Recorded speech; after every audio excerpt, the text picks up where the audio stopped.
empezar con nuestra mesa redonda. Mi nombre es Marile Valdivia y pertenezco a FAMPA Huelva.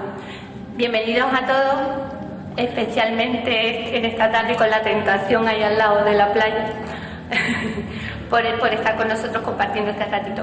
Vamos a disfrutar de una mesa redonda que lleva por título Detección, Apoyo, Intervención y Estrategias en la atención al alumnado con necesidades educativas especiales.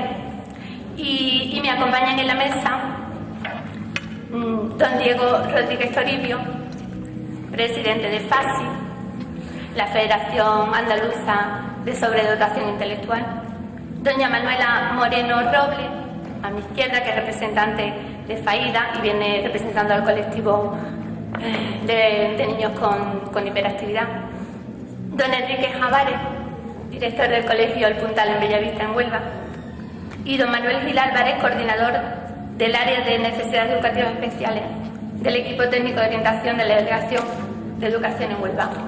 Vamos a abrir un turno de palabra en el que cada uno de ellos va a exponer el tema específico de su ámbito y luego, cuando termine este turno de palabra, empezaremos con el debate que probablemente enriquecerá esta mesa redonda.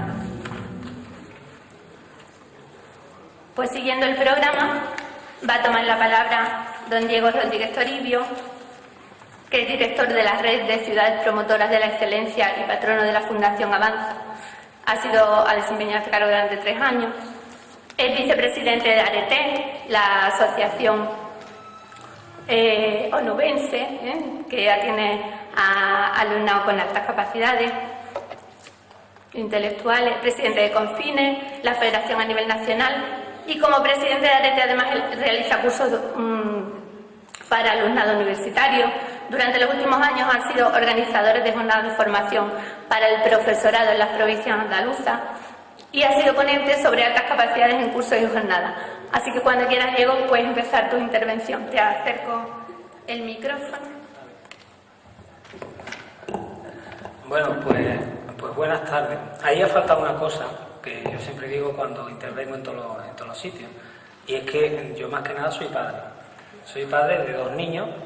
Mis 2 niños un día salieron que eran superdotados, los 2. A nosotros lo vimos como una bendición y seguimos para adelante. Nos metimos en una asociación que era la Asociación ARETE de Huelva.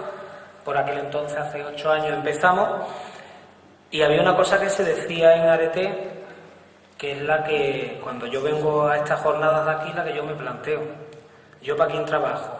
¿Qué es lo que estamos haciendo? ¿Trabajando para nuestros niños o para nuestros nietos? Porque aquí ustedes han visto en la primera parte, y yo tengo que ser muy sincero, porque represento a un colectivo bastante grande. Represento a un colectivo que es andaluz y un colectivo que es español. Y nosotros somos como invisibles. Parece como que no existimos, que el colectivo de altas capacidades, que una parte es la superdotación, parece como que no existe. Una madre, leyendo esas cartas que han leído, yo puedo decir que hay una madre que me escribió una carta lamentándose de que su hijo no tuviera la cabeza más gorda para que se le viera. Porque como no se ven, no existen. Y como no existen, no se atienden. Eso es lo que nosotros, cuando empezamos a trabajar, nos motivaba a trabajar, el que se pudiera atender. A lo largo de todo este tiempo que hemos ido trabajando, hemos conseguido algo que era para nosotros fundamental. Y fue que aquí en Andalucía hemos conseguido cosas que en otras comunidades no se han conseguido, y es tener un plan de altas capacidades del que se ha hablado. En ese plan de altas capacidades, después de años y años luchándolo, se consiguió el reconocimiento de que existe un colectivo para el que se va a trabajar y con el que se va a trabajar, que es el colectivo de altas capacidades. Y tengo que decir que a nosotros nos emocionó mucho cuando salió ese plan, sobre todo cuando el consejero, el señor Álvarez de la Chica, reconoció que hasta ese momento no se había hecho nada con el colectivo. Lo dijo él públicamente, está en los medios. Con lo cual, cuando un consejero que es el responsable de educación nos dice que no se ha hecho nada, significa que el profesorado, pues, a nivel general, no ha hecho nada con el colectivo. Y nosotros, cada vez que preguntábamos qué es lo que hay que hacer con el colectivo, preguntábamos por esas adaptaciones curriculares y tal. y no había adaptaciones curriculares. No costaba en ningún lado que se hacían. Y de hecho los padres, cuando venían a nuestro colectivo, todos más perdidos que el barco del arroz, que se suele decir por estas tierras, bueno, pues lo primero que te decían es: ¿y qué se hace con estos niños y qué no se hace? Entonces, eso nosotros hace 2 años decidimos que ya estábamos hartos y que se iba a empezar a trabajar, ¿vale? Con el plan de altas capacidades. Ha empezado el plan de altas capacidades y hemos empezado a ver, fundamentalmente, en nuestro colectivo hemos empezado a ver que hay profesores que se han implicado, pero lamentablemente hay profesores, muchos, que no se han implicado y que no hacen nada. Y gente que no, padres que vienen desesperados, y yo tengo que hablar así porque este es el foro, porque hay padres ahí, hay profesionales aquí, se supone que esto lo van a escuchar. Hay padres que vienen desesperados, padres que vienen llorando a la asociación. A mí me gustaría decir que todo es positivo, pero no lo es. En nuestro colectivo no lo es, porque es un colectivo que no se ve. Parece que todos los niños sacan 10. Tu niño no ha sacado, ha aprobado todo, va aprobando 10, entonces no le hace falta nada. Y después nos encontramos que cuando tienen 13, 14 años son niños que están cateando, que nadie les enseñó a esforzarse. Entonces esa es la realidad de nuestro colectivo. Yo podría hablar aquí de teorías, de lo que se ha planteado, de lo que se ha planificado, pero hay unas leyes y las leyes no se han cumplido. Hay unas adaptaciones curriculares que estaban establecidas, que se tenían que haber hecho, que eran las significativas para un colectivo, las no significativas para otro colectivo, la de altas capacidades intelectuales. Y tú preguntas por las adaptaciones curriculares para necesidades específicas de apoyo educativo y no se contabilizan. Pero es que le pregunta a los padres de las asociaciones qué se está haciendo con sus hijos y que te respondan ellos. La mayoría, lo que hacemos cuando nos viene uno y dice: hay un profesor que está trabajando con mi hijo, nos levantamos y aplaudimos. Porque hay que decir y hay que felicitar a los profesores, y eso es de chapó al profesor que se implica, al profesor que tira con nuestros niños, para nosotros es lo más grande. El orientador que tira con nuestros niños, para nosotros es lo más grande. Y quisiéramos que todo eso fuera realidad. Pero la realidad que nos encontramos es que eso no sucede en la mayor parte. Y no reconocer eso, si yo no reconociera eso, le haría un flaco favor a la familia. Y aquí habrá familias de alta capacidad que lo pueden corroborar. ¿Y por qué nos pasa eso? ¿O por qué puedo decir que es cierto? Pues muy sencillo, porque cuando con nosotros habla algún padre o alguna madre, fundamentalmente madre, cuando habla con nosotros y nos está relatando su caso, nosotros sin conocerle le vamos describiendo.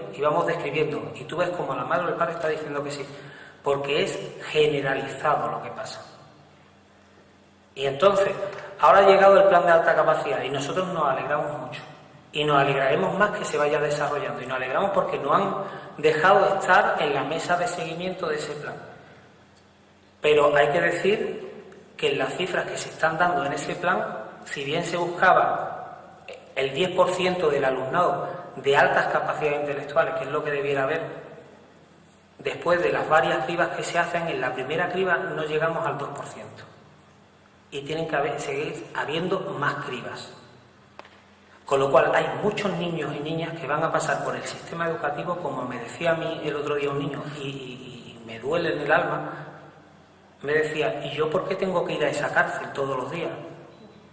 Y eso te lo dicen. Y cuando se habla de las altas capacidades se ven niños que se aburren. Y es lamentable que simplemente las altas capacidades, no, su problema es que se aburren, eso les damos actividades extraescolares.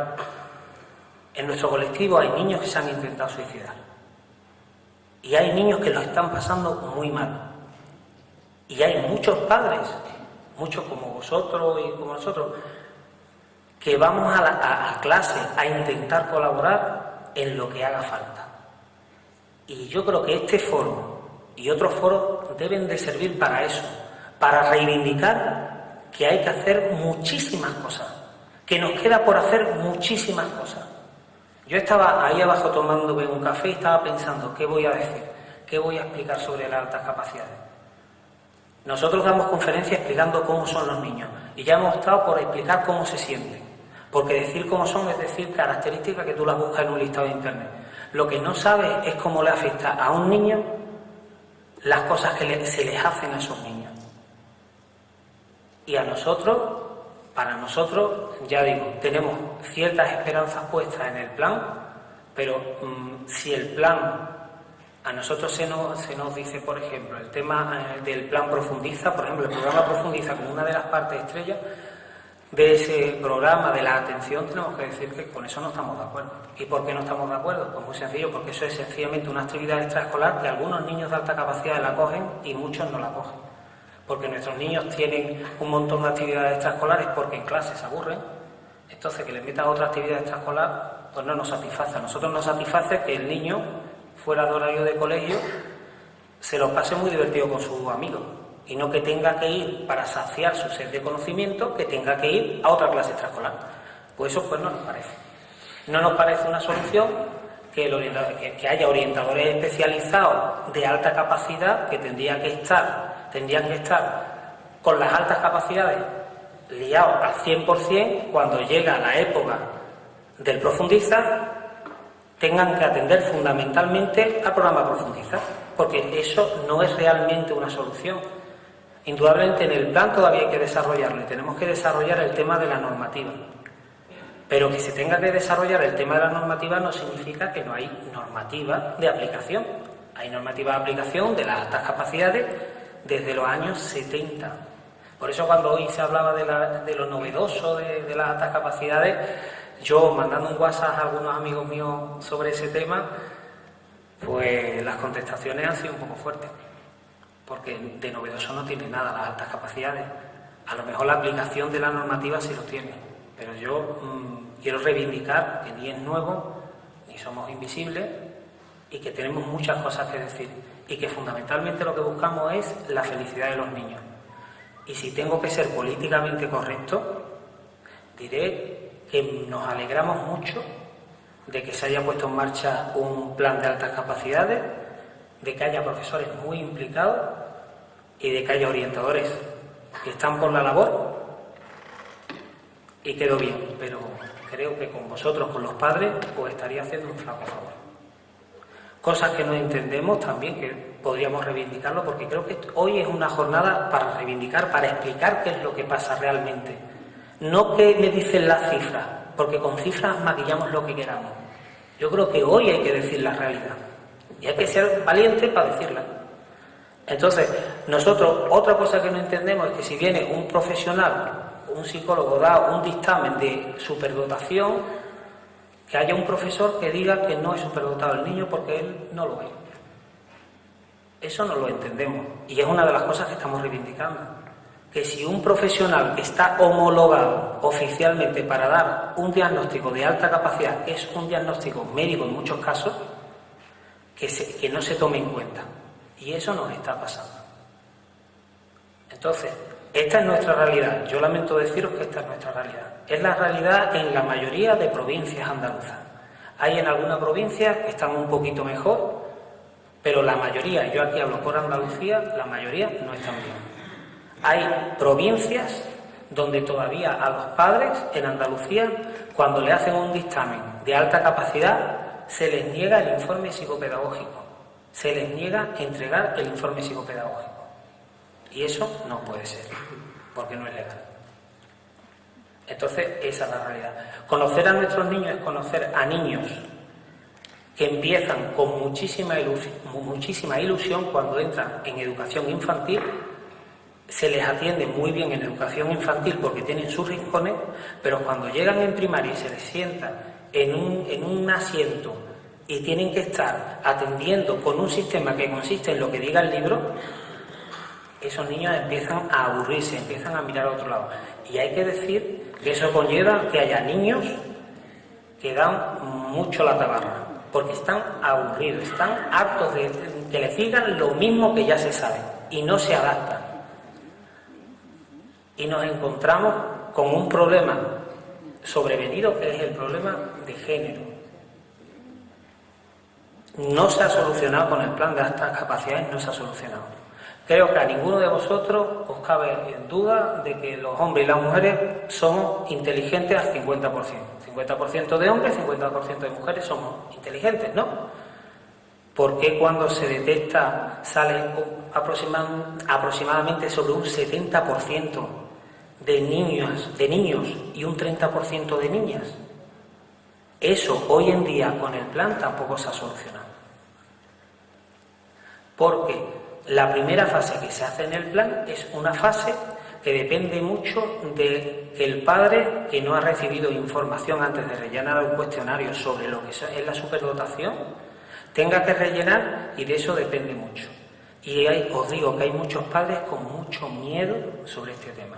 Yo sé que algunos colectivos ya han pasado por ese tema. Nosotros lamentablemente tenemos ese tema.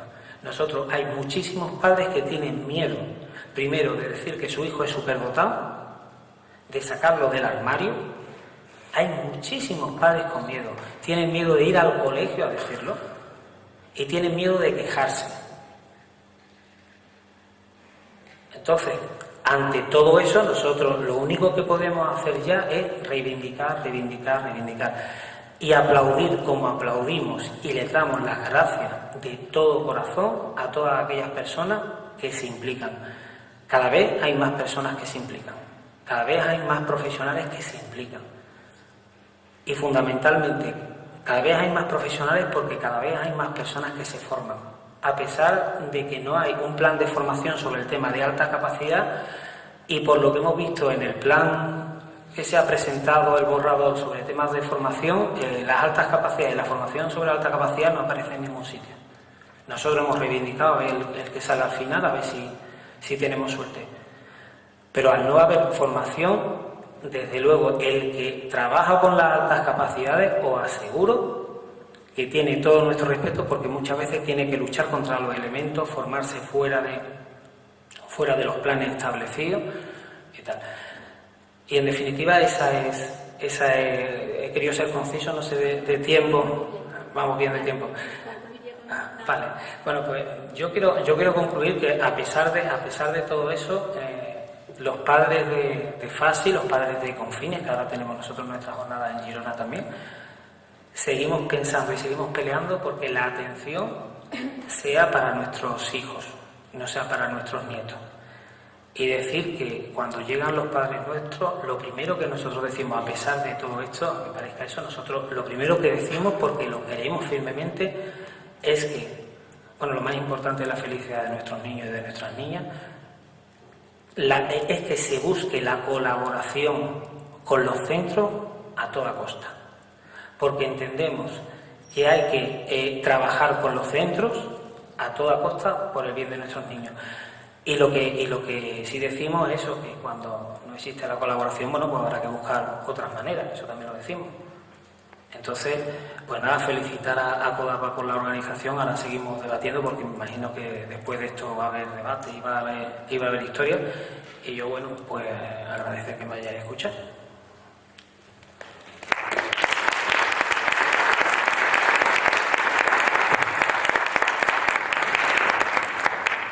Gracias, Diego. Ahora toma la palabra Manuela Moreno Robles, que es madre de una adolescente de 16 años diagnosticada con TDAH, este es un síndrome en el déficit de atención, que puede ser con o sin hiperactividad, y es miembro de la Junta Directiva de Aire Libre, la Asociación de Huelva, y viene hoy como representante de la Federación Andaluza de Asociaciones de Familias con TDAH. Cuando quiera, Manuela. Hola, buenas tardes. Lo primero es agradecer a CODAPA de haberse acordado de nuestro colectivo, y yo quiero empezar explicando brevemente qué es el TDAH. El TDAH es el trastorno por déficit de atención con o sin hiperactividad. Es un trastorno que se inicia en la infancia del niño y se caracteriza por dificultades al mantener la atención, hiperactividad y exceso de movimiento, impulsividad, dificultad del control de los impulsos. Es el trastorno conductual más frecuente en el pequeño. El 5% de la población infantil, una media de un niño por cada aula. Este trastorno, si no se trabaja a tiempo, acaba siendo un fracaso, tanto escolar como en la adolescencia del niño.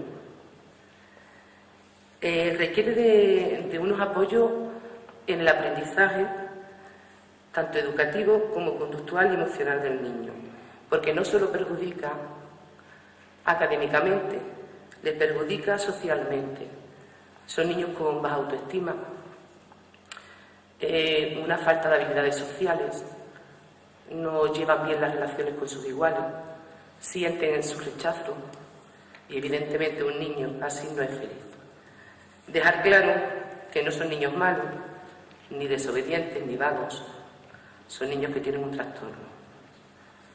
Y una vez explicando un poco qué es el tema del TDAH, quería pasar a cómo detectamos el TDAH, que creo que es muy importante, y esta mañana una madre creo que lo preguntó. Para detectar TDAH normalmente suele ocurrir o bien en el colegio o bien en la familia. Cuando ocurre en el colegio es el tutor el que empieza.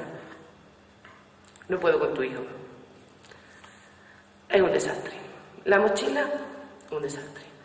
Los deberes, se los olvidan. Nunca termina nada. No hay manera de que se quede quieto. Y empiezan a etiquetarlos. Los padres, sí es cierto que muchas veces actuamos mal, porque lo primero es la negación, es decir, que exagerada. La huida, ya se le pasa a la maestra. Echamos balones fuera. Ellos son los profesionales, ¿no? Bueno, porque ellos sepan cómo tienen que atenderlo. Pero sí es verdad que cuando un niño es TDAH, no es TDAH solo en el aula, es TDAH en casa. Y hay una luz donde empiezan los padres a tomar conciencia y necesidad de informarse. En el momento que se informa, ver realmente que las características de su hijo son comunes a todas esas que tanto buscamos en Internet y en otras fuentes. Y llegamos a lo que es la aceptación de que hay un posible TDAH. Cuando el TDAH se detecta en la familia es mucho más grave. ¿Por qué es mucho más grave? Y ya yo aquí voy a hablar un poco desde mi experiencia personal. Cuando es una madre, suele ser las madres, porque en general la progenitora que pasa más tiempo con el niño, es la que siempre sospecha que algo no va, no funciona como debe, que es una aventura todos los días, el hecho de levantarlo, de que se vista, de que desayune. Eso es una odisea a la que tú nunca llegas. Pero si el niño académicamente no tiene problema, el colegio es muy difícil que detecte el TDAH. Teniendo en cuenta de que los niños con TDAH hay una gran mayoría, tenemos mucho con sobredotación, o sea que todavía es peor, y una gran mayoría, su gran mayoría son niños con un coeficiente intelectual bastante por encima de la media. Evidentemente un niño, aunque tenga sobredotación, lo primero que habría que trabajarlo es el TDAH, porque es que no le sirve absolutamente de nada el nivel intelectual que tenga.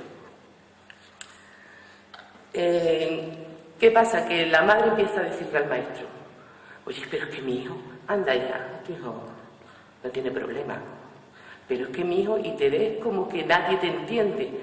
Y yo ya estoy hablando de hace 10 años, donde el TDAH yo no sabía ni que existía, ni qué significaba, ni tenía información ni formación. Que hoy, gracias a este tipo de jornadas y a mucho trabajo que hay detrás de esto, muchos padres tienen mucha formación e información que antes no hemos tenido. Y eso es un paso, desde luego, que hay que agradecerlo a todos los colectivos que lo hacen. ¿Qué ocurre? Que llega un momento donde alguien te da una alarma de posible TDAH y ahí te ves ya como salvada. Dices: uy, ya yo no estoy loca, alguien está viendo el problema de mi hijo. Se llegue por el camino que se llegue, ahora hay que diagnosticar al niño. Cuando al niño lo han detectado en el cole, pues normalmente pasa por el equipo de OES, que después de pasarle unos test, tanto a los padres como a los profesores del niño, emiten un informe que en comunicación normalmente con la pediatra lo dirigen a la USMI o a neuropediatría. En el caso de que lo detecte la familia, si la pediatra del niño está puesta, que ya hay bastantes pediatras que están por la labor, pues automáticamente también le pueden hacer el tratamiento, el seguimiento y, por supuesto, darle el diagnóstico para que el niño comience a tratarse como TDAH.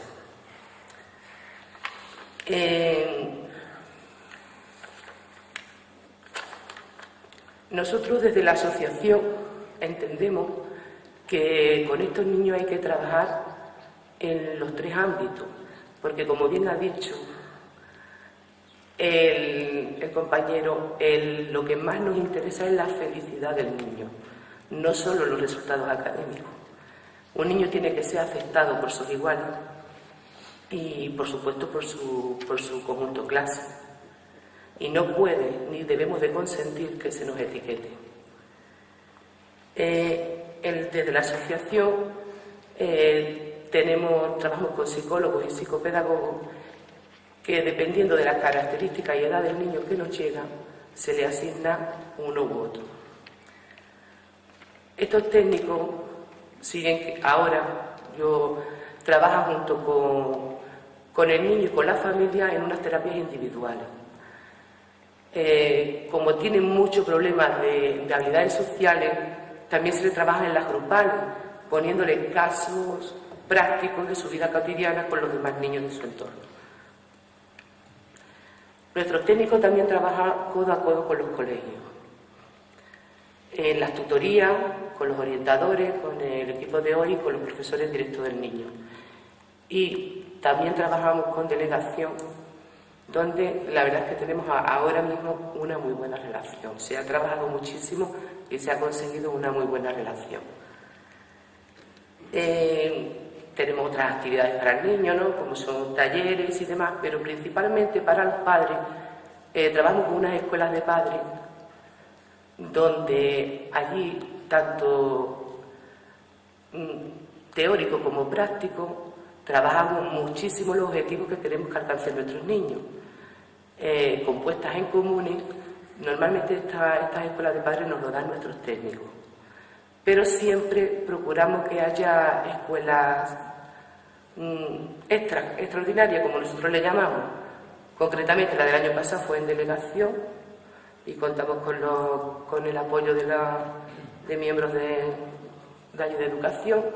Este año la hemos preparado médica, que sería en mayo, lo digo por si algún padre quiere venir. En mayo tenemos una escuela médica.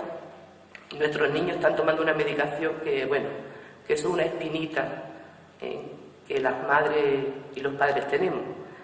Por eso, cuando escuchamos comentarios como que la pastillita que le damos es mágica y que sobremedicamos a nuestros hijos, eso duele. Porque no creo que ningún padre que tenga un niño con TDAH quiera darle la medicación que le damos a nuestros hijos. Y como eso es algo que siempre nos ha preocupado, pues este año hemos optado por llevar cardiólogos, neuropediatras, psiquiatras, cardiólogos a la escuela de padres, a ver si, ¿qué nos comentan? ¿Qué problemas nos encontramos nosotros todavía? Digo todavía porque yo entiendo perfectamente al compañero, porque yo no puedo hablar de mi experiencia particular porque sería muy negativa, lo mismo que le está diciendo. Todos fueron puertas cerradas, todos fueron muros, pero no dejo de reconocer que ahora no es igual, que los niños que están llegando a nuestra asociación vienen diagnosticados con edades normales de 6, 7 años. Yo con mi hija empecé con 3 años, cuando la profesora dijo, llévatela para tu casa, y mi hija no me la diagnosticaron hasta 6º de primaria. Quiero decir que eso ya no está ocurriendo. O sea, te lo digo para que te consuele un poco, que el trabajo al final hace el camino. Nosotros ahora mismo, pues sí es verdad que el tema del diagnóstico es muy importante, que se diagnostica a un niño a su edad correspondiente y que se empieza a actuar con ese niño a esas edades. ¿Qué problemas seguimos encontrándonos? Pues verá, nosotros nos encontramos con el problema profesor. Si encontramos un profesor colaborador, tú le explicas qué ocurre, le dices que el niño tiene un técnico trabajando con él, que le gustaría que le conociera para que tuvieran relación, no les importa, se acepta esa tutoría. Nosotros hablamos desde nuestra experiencia, nunca le decimos a un profesor qué es lo que tiene que hacer, por supuesto, pero sí le hablamos desde la experiencia de lo que sí funciona con nuestros niños. Y hay profesores, cada vez más también hay que decir, que cooperan. Como tengamos un profesor que coopere un tutor en el caso del instituto, estupendo, el niño va para adelante estupendamente. Como nos encontremos con un tutor que no quiera colaborar, no hay nada que hacer. Eso es lo que nosotros en principio tenemos que luchar para que no ocurra. Porque las pautas que nosotros solicitamos con nuestros niños son pautas muy sencillas, pero que además no le viene bien a nuestros niños, le viene bien a todos los niños de un aula. Un niño revoltoso, la profesora lo sienta en la primera fila, para tenerlo controlado, ¿no? Un niño desatento también tiene que estar en la primera fila. No pasa nada, hay otros niños que también lo ponen en la primera fila. Estos niños necesitan contacto físico y visual, porque se van en su mundo y en el momento que tiene un contacto visual o físico con su profesor, vuelve al mundo real. Permitirle una movilidad pactada. El que un niño incorde en una clase porque se levanta cuando no debe, o a sacarle punta al lápiz, o a con una goma que él ha tirado anteriormente, está incordiando la clase. Pero si un profesor es consciente de que tiene a un niño con una hiperactividad que él no puede controlar, no es tan complicado que cuando llegue una hora mande a ese niño o a borrar la pizarra o a sacarle el lápiz. Evita el conflicto del mal comportamiento del niño y le está dando su momento de respiro. Tampoco estropea ninguna clase. Siempre hay algún papel, una ficha que repartir o una fotocopia que ir a hacer. Eso no estropea una clase, estamos hablando de movilidad pactada. Tutoría entre iguales. ¿Qué significa esto? Significa que a un niño con hiperactividad y desatención, que es el problema principal académicamente, no lo puedes poner con un niño activo, o tendrás que ponerlo con un niño tranquilo. No le pasa nada al niño tranquilo porque esté con un niño hiperactivo, porque él va a tomar el modelo del que tiene al lado. Además está comprobado. Son cosas que cuando se han hecho se ha comprobado que funcionan. Estructurarle el tiempo. ¿Qué es estructurarle el tiempo? Un niño con TDAH le dice, ahora tenemos 2 horas de matemática. Uf, eso para ellos es un mundo. Algo tan fácil como hacer 3 casillitas en la pizarra. Primero vamos a corregir el trabajo que os mandé mañana. Después vamos, un ejemplo, vamos a trabajar la multiplicación y al final vamos a corregirlo todo junto. El niño va viendo que va avanzando y no se va perdiendo. Y sobre todo va viendo que acaba, que llega al final. Eso tampoco estropea ninguna clase ni perjudica a ningún compañero. Es más, ayuda a los demás compañeros también, porque no hace falta tener TDAH para que 2 horas de matemática agobie a cualquier niño. Reforzarle la conducta positiva. Estos niños normalmente suelen tener unas letras peculiares y necesitan mucho espacio para escribir. Pero si hay una mejora, un esfuerzo o una letra más legible, si tú refuerzas esa conducta, el niño mañana lo va a intentar hacer mejor. Estos niños, al tener la autoestima muy baja, si no tienen ese tipo de refuerzo, no es que les dé igual, es que pierde esa motivación, es que se va cada vez hundiendo por esa baja autoestima. Entonces hay que reforzarle, no solo al niño TDAH, a todos los niños habría que reforzarle la conducta positiva. Tampoco se está pidiendo nada extraordinario. El cuaderno viajero, importantísimo. ¿A qué le llamamos el cuaderno viajero? Nosotros los padres, y evidentemente todos los que estamos aquí, yo entiendo que somos padres, que nos preocupa. Vamos a partir de esa base que es muy importante, porque el tema de problemas familiares yo no lo quiero escuchar más en un profesor. Yo quiero hablar de padres implicados en la educación de nuestros hijos. Cuando nuestros niños, con esa desatención que tienen, se les olvida el material. Si hoy toca flauta, la flauta está en casa. El libro de matemáticas yo no sé dónde lo echamos. Ese cuaderno viajero es para que el niño anote todos los deberes, todo el material que necesita para el otro día, todas las fechas de exámenes.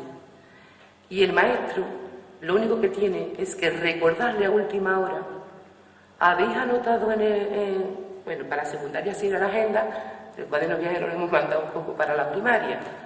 Eso tampoco perjudica en una clase que 2 minutos antes de terminar la clase se recuerde: ¿habéis anotado todo lo que tenemos mañana?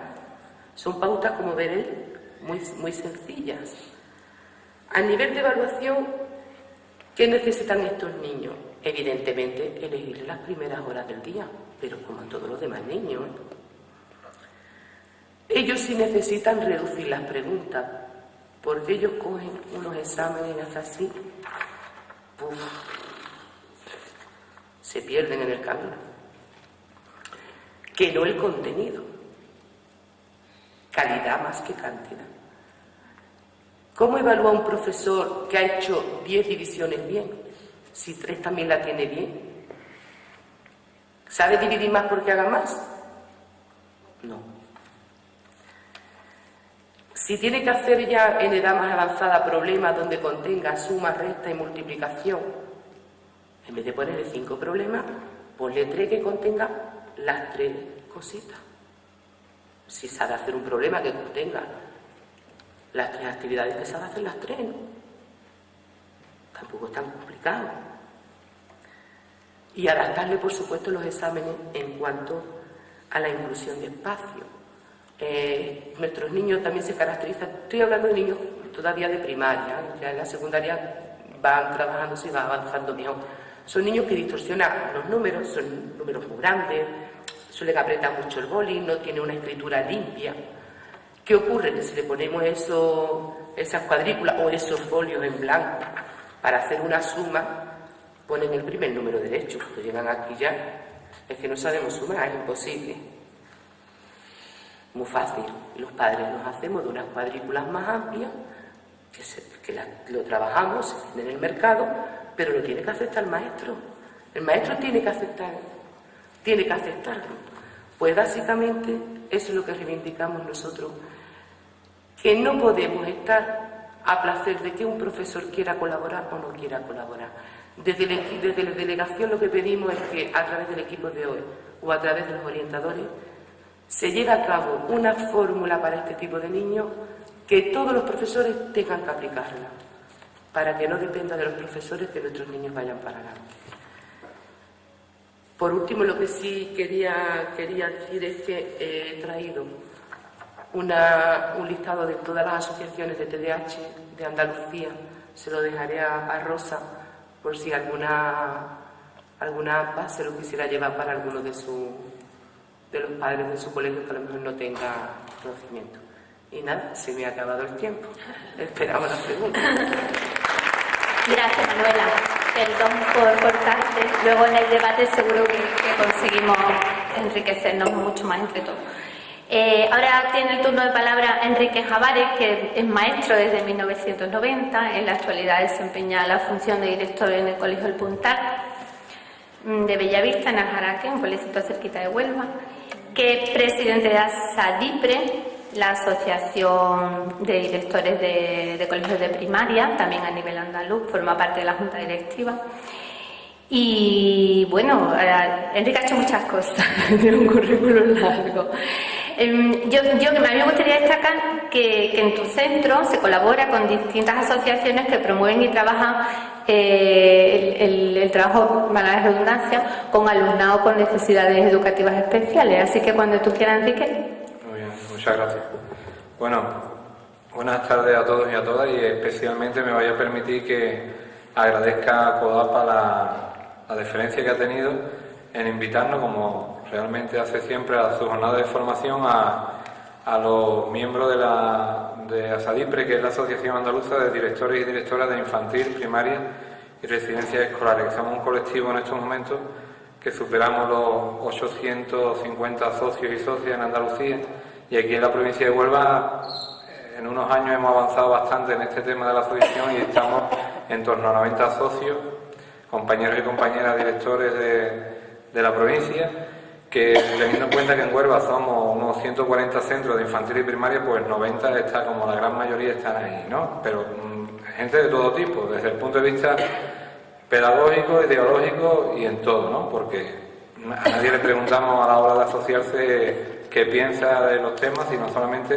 intentamos que participe, que nos unamos y que aportemos lo mejor para nuestro centro. Entonces, agradecer de nuevo a CODAPA pues la colaboración que presta a nuestra asociación y fundamentalmente en Huelva, ¿no? Que estoy viendo aquí a los compañeros y compañeras de FAMPA Huelva, que ellos saben que yo creo que a nivel andaluz hace una experiencia que estamos haciendo aquí en la provincia, que es que tenemos contacto permanente a lo largo del curso con ADIAN, que es la Asociación de Directores y Directoras de Secundaria, ASADIPRE, de Infantil y Primaria, y FAMPA Huelva, y en muchas de estas reuniones participa la propia delegación territorial, con el delegado, con algún jefe o jefa de servicio, y yo creo que en otras provincias de Andalucía están tomando nota de lo que estamos haciendo, porque creo que es bastante positivo, ¿no?, de que nos sentemos los directores y los padres y madres en este tema. Bueno, he preparado una pequeña presentación, pero tampoco son 6 diapositivas, me parece que son, no asustarse. Y esto tiene un problema, que cuando se pone presentación la gente se fija más en la presentación que lo que se dice. Y más a esta hora y en un sitio tan bueno y tan apacible, lo mismo algunos dan una cabezada, pero bueno, es normal que también eso ocurra. Me pasa a mí en algunas ocasiones, cuando ponen un PowerPoint de esto, me quedo como hipnotizado y cuando me di cuenta estoy pegando a veces cabeza. El papel de la dirección escolar en la atención al alumnado con necesidades educativas especiales. Como bien ha dicho la compañera, yo soy director del Colegio El Puntal de Bellavista, que es una zona residencial a unos 5 kilómetros de Huelva capital, con un nivel socioeducativo y cultural más elevado de la media de lo que nos vamos a encontrar, ¿vale? Pero yo estaba trabajando en Isla Cristina, que es mi pueblo, al que pertenece uno de los municipios donde pertenece Isla Antilla, y con mi chanda dando educación física, como estaba haciendo desde el año 90, y de pronto le gasto una broma a una inspectora y me propone en ese momento a las 2 de la tarde dirigir un colegio, el Puntal de Bellavista, que yo no sabía ni que existía el colegio. Sabía que existía Bellavista cuando pasaba para Huelva, pues veía que estaba Bellavista allí con unos chalets, algunos de ellos muy importantes, muy bien, y yo cada vez que pasaba decía, este sitio es un sitio muy agradable para vivir, pero en la vida yo pensé que iba a dirigir el colegio de esa zona, y al final pues ya llevo 9 años dirigiendo el colegio. Yo llegué de un día a otro, eso que estoy contando es finales de junio del 2004, y el día 1 de septiembre del 2004 era director de ese colegio, que yo no había estado en mi vida. Ni conocía a la familia, ni conocía al alumnado, ni conocía al equipo docente que me encontré. Y ante eso hay 2 soluciones. Como había dicho que sí, ya me había comprometido, pues tú llegas allí el primer día, intenta afrontar el reto que habías asumido, o sales corriendo y te vuelves a tu colegio de nuevo, ¿no? Y yo hice lo primero, afrontar el reto que me había comprometido e intentar trabajar lo mejor posible, con todas las carencias que yo podía tener en ese momento, porque en mi vida nunca me había planteado ser director de un colegio, y menos de ese que no tenía ninguna vinculación. Entonces llegamos allí y hacemos un planteamiento que, entre otras cosas, en 9 años me ha hecho que hoy esté aquí arriba, ¿no? Cuando podía estar con ustedes como padre, como he estado esta mañana y como voy a estar estos días, pero me ha hecho estar aquí arriba. Y algo habremos hecho en estos 9 años como para poder tener a lo mejor la capacidad de transmitir algo de lo que se ha hecho. Yo realmente pienso que lo que se ha hecho es trabajar el día a día y ser lo más fiel y lo más leal con tu planteamiento y con tu pensamiento, tanto personal como pedagógico, ¿no? Y si eso se puede poner en valor, pues bienvenido sea, pero el objetivo fundamental es transmitir cuál es tu forma de ver la educación y cuál es tu forma de ver la vida, y eso hacerlo partícipe a la comunidad educativa que tú diriges en este caso. Y yo creo que eso es lo que, si hemos hecho algo destacado, es entre todos y todas hacernos una organización en la cual se ha dicho aquí, en la cual yo creo que la mayoría de la gente que formamos parte del colegio, todos somos muy felices. Y yo creo que eso, la gente que va al colegio se da cuenta de que eso es así. Desde el primero hasta el último. Me refiero padre, madre, maestro, maestra, todo el personal que trabaja en el centro, todo. ¿Y sabéis dónde yo me di cuenta de eso fundamentalmente? El día de la fiesta de fin de curso, donde se aglutinan 2.000 o 3.000 personas allí, que a lo largo del año puede haber roces, seguro que los hay, pero luego en aquel momento es cuando yo me siento más feliz a lo largo del año, porque veo cómo la gente disfruta y participa de lo que es una comunidad educativa, de un colegio que transmite unos valores que yo creo que que son importantes, fundamentalmente para nuestros alumnos. Voy a empezar con una cosa que puse ahí ayer preparando el tema. Habéis escuchado hoy hablar de autonomía de centro un montón, ¿verdad? Porque es una de las cosas que está de moda. Y yo soy partidario de la autonomía de centro, más autonomía de centro quisiera yo para mi centro y para todos los centros. Y que la comunidad educativa de nuestro centro dijera, con esa autonomía, ¿qué hacemos? Con esa autonomía, ¿qué hacemos? Os encontraréis con centros que, a pesar de tener autonomía, porque la propia normativa lo concede, pues no tienen ninguna autonomía, porque tienen un dictador de director o de directora. Dictador entre comillas, ¿eh? No quería decir director y me ha salido no quería decir dictador y me ha salido la palabra de sopetón. Cuando ya me he dado cuenta lo he dicho. Pero bueno, que vais a encontrar de todo tipo de personas, ¿eh? De todo tipo de personas. Porque hay una cosa en España, yo no sé si pasará en otros países, pero en España pasa mucho. Darle un carguillo a fulanito de tal y ya veremos qué tipo de persona es, ¿no? Entonces, aquí nos vamos a encontrar de todo tipo, ¿no? Pero yo quiero todavía más autonomía de centro. Muchos compañeros, directores y directoras dicen, contra más autonomía, más responsabilidad. Pero es que yo quiero ser director con responsabilidad y asumir la responsabilidad. Si no, me quedo en mi casa, me pongo mi chándal y mi pito, como he hecho casi toda la vida, y doy mi clase de educación física y después cuando termine, pues ya me voy para mi casa sin problema. Pero si asumo la responsabilidad, quiero tenerla y quiero tener cada vez más responsabilidad. Pero no solamente personal, sino intentar implicar a toda la comunidad. Entonces eso tiene su ventaja, como yo estoy diciendo, que esta autonomía, si tú la empleas bien, pues la empleas teniendo en cuenta las características de tu centro, de tu alumnado, de tus padres, de tus madres, de tu comunidad educativa, de tu entorno y tal. Pero luego tiene unos inconvenientes desde mi punto de vista, que antes lo comentaba con algún compañero. Que esta autonomía se puede emplear bien o mal. Por ejemplo, autonomía de centro en el tema de atención a la diversidad. Pues probablemente en Andalucía nos encontremos con 4.000 formas de afrontar la atención a la diversidad, porque como hay 4.000 colegios, habrá colegios que funcionen muy bien, habrá colegios que funcionen regular y habrá colegios que funcionen mal, aplicando esa autonomía de centro. Y lo que hay que poner en valor son quizás las buenas prácticas de los colegios o de los centros que hacen una buena aplicación de esa autonomía. ¿Entendéis lo que quiero decir?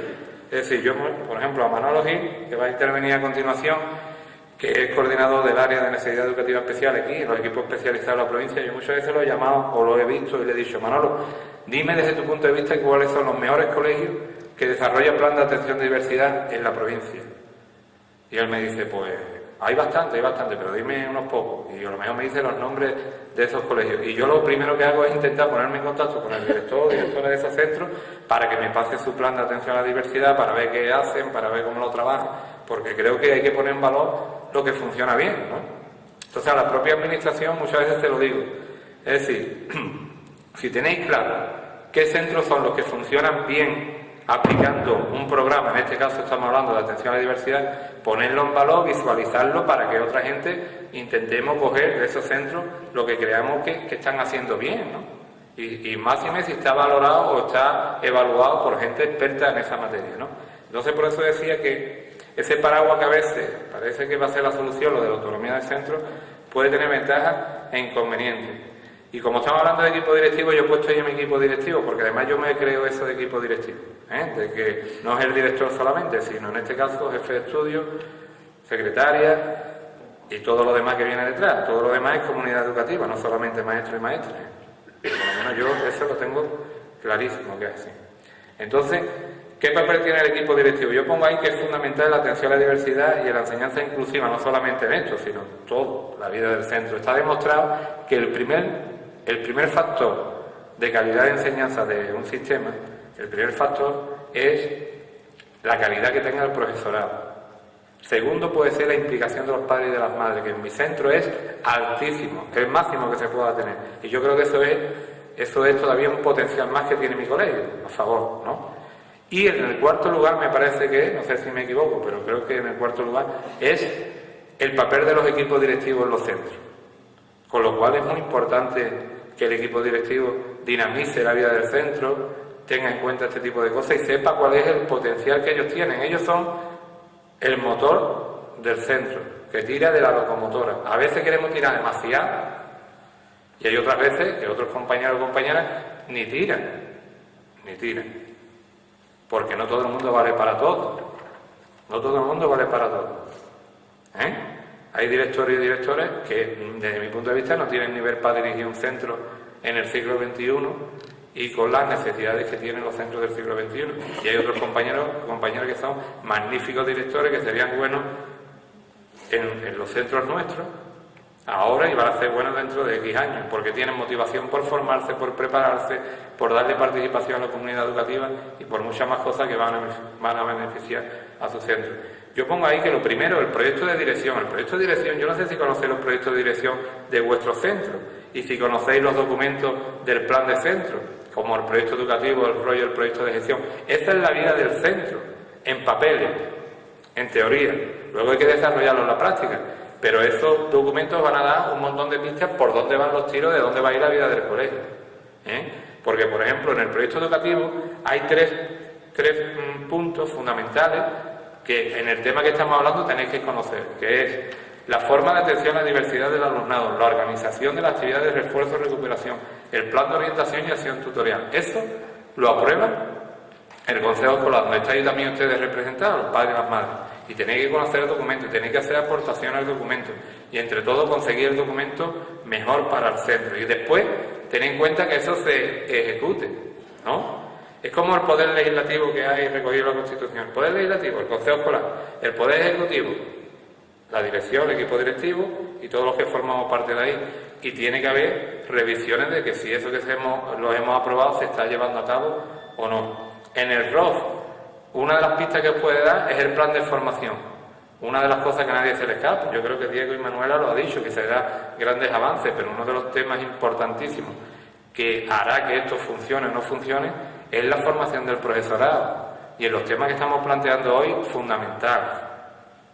Antes decía Diego una referencia al anterior consejero Álvarez de la Chica, ¿no? Cuando públicamente decía, es que los maestros que están en los colegios, la mayoría, no nos han formado para encontrarnos con pizarras digitales, con nuevas tecnologías, con alumnos con dificultades, con un montón de historias que nos han venido sobrevenidas, muchos por su cuestión personal y dedicando su tiempo y su esfuerzo e incluso su dinero, se han formado, y otro tanto, la propia administración permita que pase por toda su historia académica y profesional sin formarse ninguna vez más que lo que sacaron en su momento, cosa que yo todavía no lo entiendo, que se permita eso, que pueda haber personas que seamos, que sean expertos en TIC y otros que se permita el lujo de no tocar un ordenador en su vida hasta que se jubile.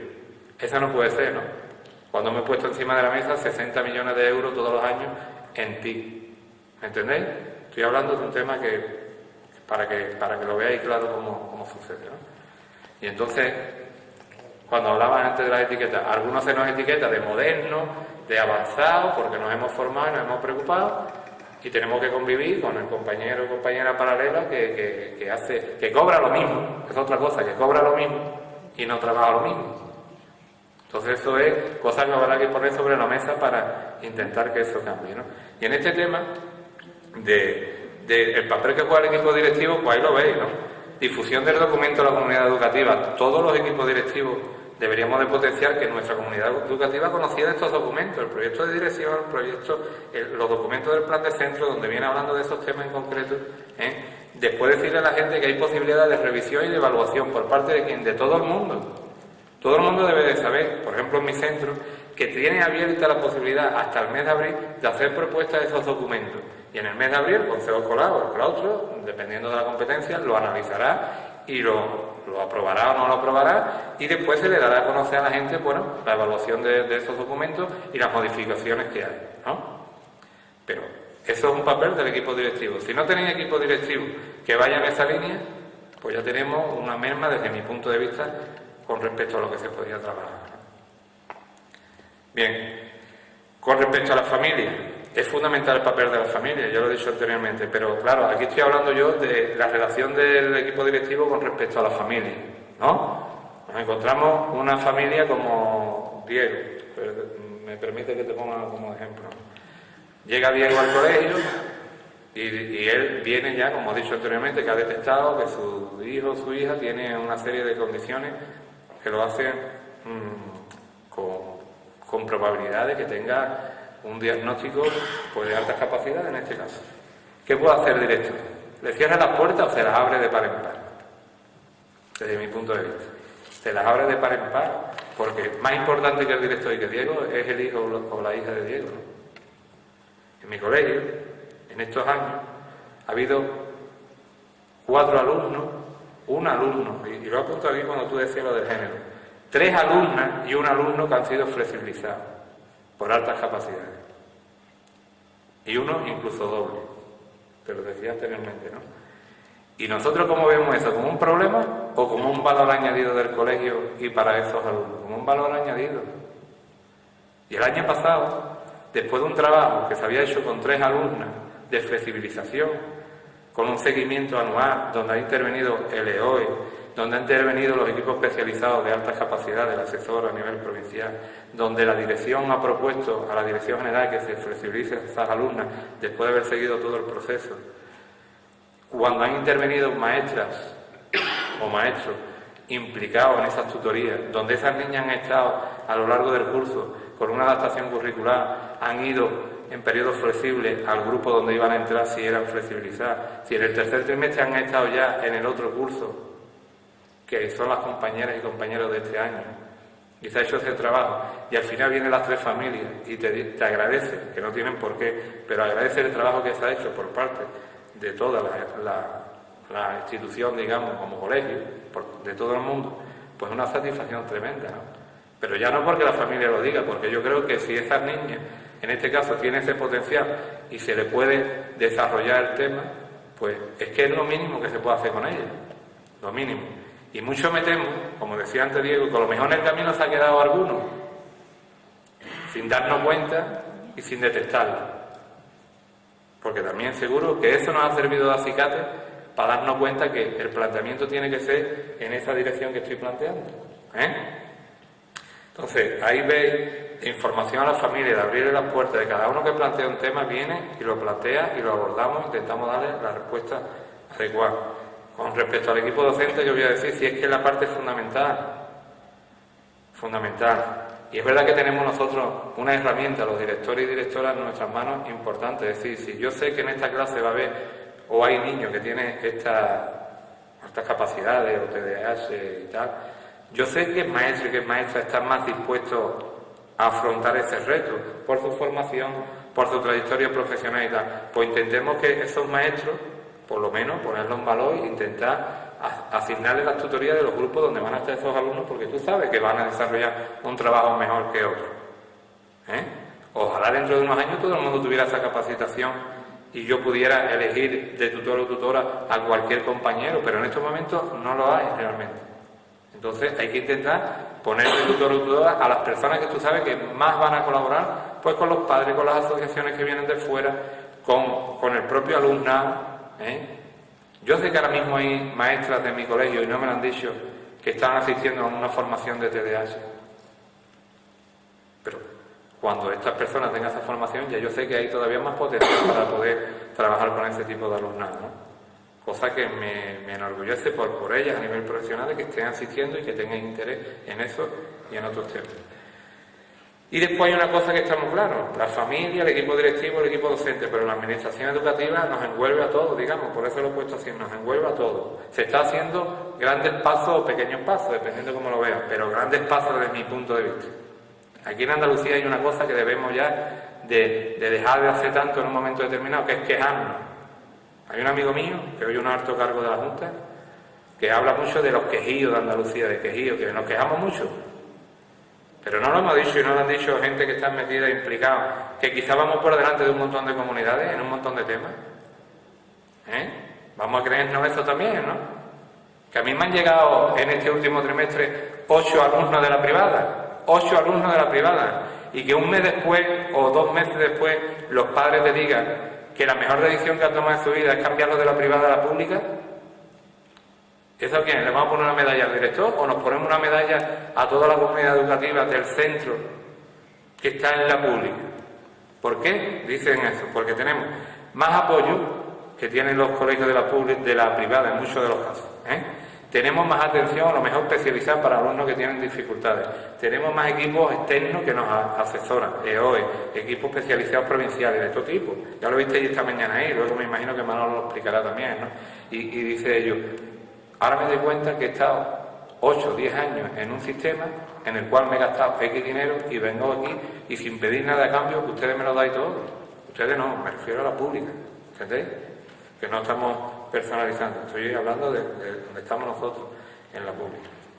Y después, si el equipo directivo es importante, si los padres son importantes, si la administración educativa es importante y los equipos docentes son importantes, los más importantes son esta gente que están ahí en las fotografías. Los más importantes, sin lugar a dudas. Yo he puesto ahí, nuestro alumnado es lo verdaderamente importante y todo debe de girar a su alrededor. Y hay que sacarle el mayor potencial a todos. A todos. Y pongo una frase que leí ayer y que me gustó mucho, que dice, la escuela o es para todos y todos o no es escuela. Pero para los que tienen dificultades y para los que van por delante, como hemos estado hablando. Y eso es lo que tenemos que potenciar, y sobre todo los equipos directivos, potenciar que todo el mundo en la escuela se encuentre integrado, incluido, y que se ponga en valor lo que se hace. Y después, para terminar, ponga ahí un pequeño gesto, puede decir mucho de nuestro centro. Esto lo hice el otro día una fotografía con el móvil en un colegio de Isla Cristina, que es mi pueblo, que yo voy los fines de semana a mi pueblo, y estaba puesta esa pancarta y hice una fotografía. Y digo, ya me servirá para algún momento. Y ayer vi a la directora del colegio y se lo dije, es el colegio Ángel Pérez, y pusieron esa pancarta con motivo del Día del Autismo, que era el 2 de abril. Dice, Día del Autismo, conócenos, merece la pena, ¿no? Yo digo que ese pequeño gesto dice mucho del colegio, por lo menos a priori. Luego habría que entrar dentro y ver cómo funciona, pero ¿dice o no dice? Y ayer, hablando con la directora, me la encontré por la calle, estuvimos hablando y todo, ella, os lo puedo decir, que se emocionó hablando conmigo de este tema y estaba llorando. Yo no lloro hoy porque ya yo he aprendido cuando estoy en el escenario a intentar no llorar, pero que se emocionó de lo que habían hecho y sobre todo de la repercusión que había tenido los padres y madres de estos niños, porque tiene un aula específica de autismo en el centro nuevo de este año, y nos hablaba, conocemos a los padres y a las madres porque somos del pueblo, lo conocemos, de cómo estaban ese día. Y por último, os he puesto una cosa de una persona que creo que está ahora que está de actualidad porque salió en un programa hace unos días y creo que ha llamado mucho la atención, ¿no? Que es Pablo Pineda, que es el síndrome de Down, primer síndrome de Down licenciado en Europa. Y el otro día, ayer viendo una entrevista, que por cierto también lloraba él en ese vídeo que le vi ayer, decía que no hay personas capacitadas o discapacitadas, hay personas normales que tienen sus diferencias y lo que quieren es ser ciudadanos de pleno derecho y que lo que quieren también es tener su puesto en la sociedad. Y en eso tenemos que estar todos trabajando, equipo directivo, padres y madres, administración, asociaciones, todo el mundo. Así que yo creo que es un buen ejemplo para quedarnos con lo que él dice y que sea una reflexión que tengamos siempre en la cabeza. Pensando en él, pensando en todas las personas que han tenido una dificultad a lo largo de su vida.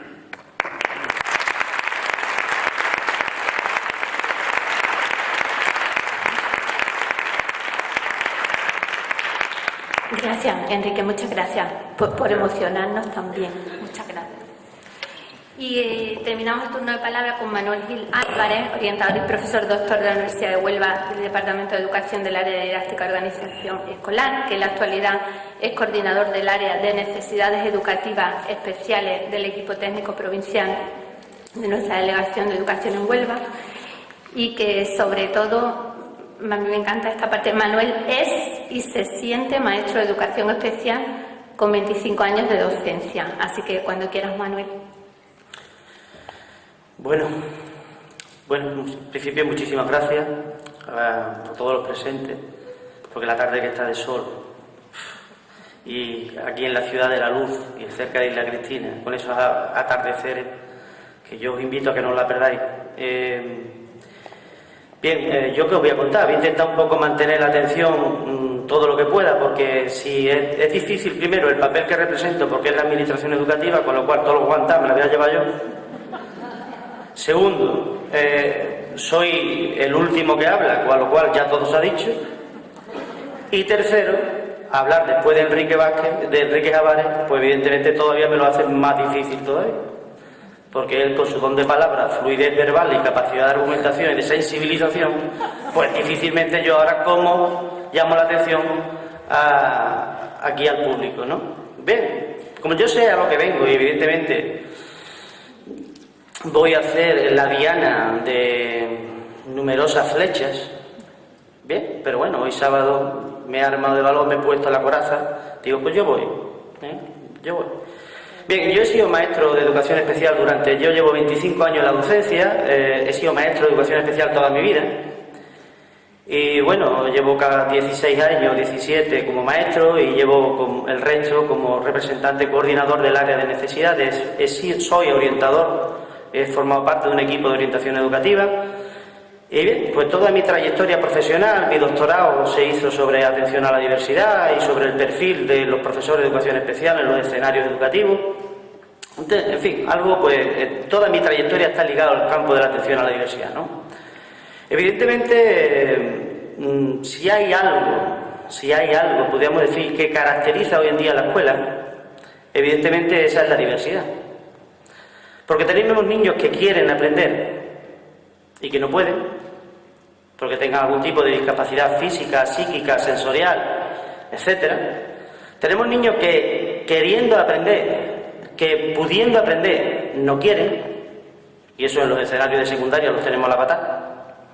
Y un problema de la ESO es la O, que es la obligatoriedad, es decir, el niño que no quiere, ya puede venir Montessori, De Crolí y Marchesi montado a caballo, que como el niño no quiera, no quiere.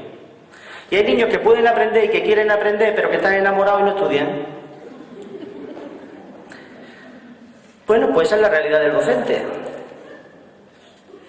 Esa es la realidad del docente. Parece fácil, pero no lo es, ¿eh? Parece fácil, pero no lo es. Bien, evidentemente yo empecé, ya digo que hace 25 años, bueno, y los avances en educación especial y atención a la diversidad han sido, bueno, ya aquí nuestra compañera Manoli, bueno, ya lo ha dicho, y Diego, bueno, también ha dicho algunas cosas con las cuales yo no comparto y que evidentemente, como esto es una mesa redonda, yo voy a entrar, claro que voy a entrar, hombre, como no puede ser de otra manera, que es un término muy político. Bien, hay enfoques ante la integración escolar y hemos pasado del enfoque del emplazamiento del alumno, de la intervención sectorial, al enfoque institucional de la educación especial, donde el problema no es del niño, sino que la escuela en su conjunto tiene que dar una respuesta a la diversidad, ¿no? Y que parte de una serie de premisas y de condicionantes previos que se tienen que dar en los escenarios educativos. Se tiene que fusionar la educación especial, hay que utilizar un solo y único currículum, pasa por la formación del profesorado, evidentemente, también pasa por la desmitificación de la figura de los especialistas, el maestro de PT, el maestro de AEL, el monitor son los que saben de este tratamiento educativo, cuando evidentemente la respuesta educativa pasa por el tratamiento en un aula y en su aula ordinaria. Podríamos seguir hablando de los distintos enfoques, podríamos seguir centrándonos en lo que es la cultura científica, acercándonos de lo que es la escuela inclusiva. Y bien, hablar de escuela inclusiva, un poco, evidentemente, no forma parte de los conceptos de modas educativas. Hablar de escuela inclusiva conlleva y acarrea y subyace, evidentemente, un nuevo planteamiento de modelo didáctico de la escuela. No se puede hablar de escuela inclusiva cuando se utiliza un modelo tradicional de la enseñanza. No se puede hablar de escuela inclusiva cuando se utiliza el libro de texto como único instrumento de enseñanza-aprendizaje. No se puede hablar de escuela inclusiva cuando hablamos de una organización espaciotemporal y los niños sentados uno en uno, de dos en dos, y no fomentamos las técnicas de socialización didáctica o dinámicas de grupo. No hablamos de escuela inclusiva, en fin, podríamos seguir un poco enumerando. Evidentemente, hablar de escuela inclusiva y hablar de atención a la diversidad hoy en día, en el siglo XXI, conlleva redefinir los modelos didácticos. Y replantearnos día a día cómo lo hacemos. Yo quiero romper, evidentemente, una flecha por el profesorado. El profesorado está sometido a muchísima presión constantemente y el profesorado navega, es como un náufrago amarrado a una tabla en un mar violento. Todo el mundo le tira. Y el profesorado sufre día a día, evidentemente, con la realidad educativa de esos centros y le toma el pulso y la temperatura a sus aulas ordinarias. Bien, pero hablar de enfoque y hablar de atención a la diversidad, yo no quiero extenderme mucho. Evidentemente, también existe un marco normativo. Está la LOE, que habla de lo novedoso que puede ser el tratamiento educativo del alumnado con necesidades específicas de apoyo educativo en su artículo 73, o la LEA en su artículo 113. Hablar de altas capacidades es remontarse al 2006, que es cuando establece recogido el marco normativo en las necesidades específicas de apoyo educativo. Hablar, evidentemente, y aquí Enrique Javares habla del decreto 328, que es el que habla de la organización y funcionamiento de los centros, y habla del conocimiento de los proyectos educativos de centro y el apartado de forma de atención a la diversidad, que ahí se denomina plan de atención a la diversidad y en la orden se denomina forma de atención a la diversidad. Hay una orden que regula la respuesta educativa a la orden de 25 de julio de 2008. Pero aparte de lo que haya la cultura científica, lo que es el marco normativo, evidentemente hay una realidad de los centros. Y bien, ¿yo con qué me quiero quedar? Que también existe una serie de recursos, así lo establece el artículo 144 de la LEA cuando habla de servicios de apoyo a la administración, y habla de la orientación, habla de la formación y habla, señores, de la inspección. Esos son los servicios de apoyo a la administración educativa. Y hablar de la orientación, yo seguramente, yo no he estado durante la mañana, pero casi con toda seguridad el director general de Participación y Equidad habrá hecho referencia a la estructura de los equipos técnicos de orientación educativa y profesional, a los ETP o EP, ¿vale? Donde hay un coordinador provincial y una serie de coordinadores de área, y existe un coordinador del área de necesidades educativas especiales, existe un coordinador de área, de recursos técnicos, de acción tutorial, de compensación educativa, de orientación escolar y vocacional y necesidad educativa especial. Bien, pues eso yo. Mi tarea consiste en potenciar, coordinar, unificar criterios de actuación con el alumnado con necesidades específicas de apoyo educativo en los departamentos de orientación en secundaria, equipos de orientación educativa en infantil y primaria y equipos especializados. Me ha encantado cuando Enrique Javares ha hablado lo de los quejíos. Señores, tenemos una cantidad de recursos humanos en los centros, es decir, la Comunidad Autónoma de Andalucía ha multiplicado por 7 o por 8 los recursos para dar respuesta a la diversidad en los centros educativos. ¿Que a veces parecen que son insuficientes? Sí. Pero que los avances que se han ido produciendo en cuanto a lo que es respuesta educativa del alumnado son increíbles. Yo no me quiero extender, pero aquí un compañero de la mesa, Diego, plantea que uno de los objetivos de esta jornada son jornadas para reivindicar. Y yo creo que aparte de reivindicar, también es dar a conocer la estructura de la orientación. También es dar a conocer la organización y funcionamiento de los centros educativos.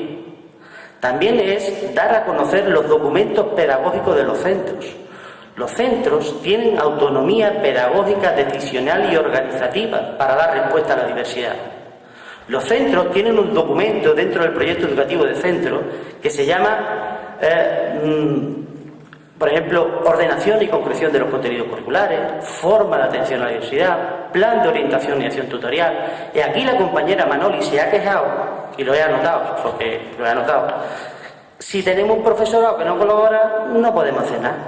Pero Enrique Javares le ha contestado, hay un documento dentro del proyecto educativo de centro que se llama Criterios para la asignación de las tutorías. ¿Es cierto, Enrique, o sí? Sí. Bien. Entonces, otro objetivo que creo yo que es importante para estas jornadas es la de fomentar, potenciar el compromiso y la participación de la familia en el sistema educativo. En el título 3 del decreto 328 o en la LEA, en el título 2 de la equidad de la enseñanza, las jornadas me han encantado, es la equidad, ¿no? Se llama la educación equitativa en Andalucía. hablamos de la importancia, es decir, cuando siempre hablamos de... El alumnado fracasa, es decir, ¿por qué fracasa? La familia no colabora, el niño no estudia. El docente tiene su parte de responsabilidad, por supuesto que tiene su parte de responsabilidad. ¿Cómo no va a tener su parte de responsabilidad? Va a una clase... Yo siempre hago muchos paralelismos con el escenario médico, ¿no? Existe, evidentemente, por desgracia, ¿no? Ese docente que dice, de 28 me han aprobado 3 me han aprobado, de 28. Y no sabe un poco que lo que está haciendo es echándose tierra encima, evidentemente. Pero es igual que si el médico dice, bueno, de 28 que he aprobado, que he operado, se han salvado 4.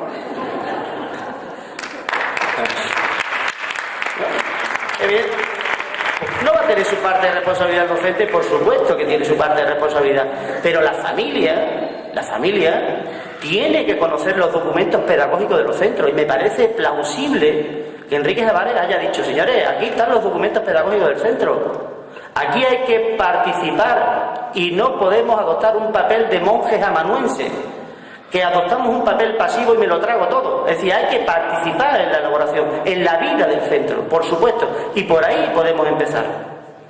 Que va a haber centros que evidentemente no es fácil, yo no he dicho en ningún momento que sea fácil, pero que tenemos que seguir avanzando y seguir nadando hacia la utopía.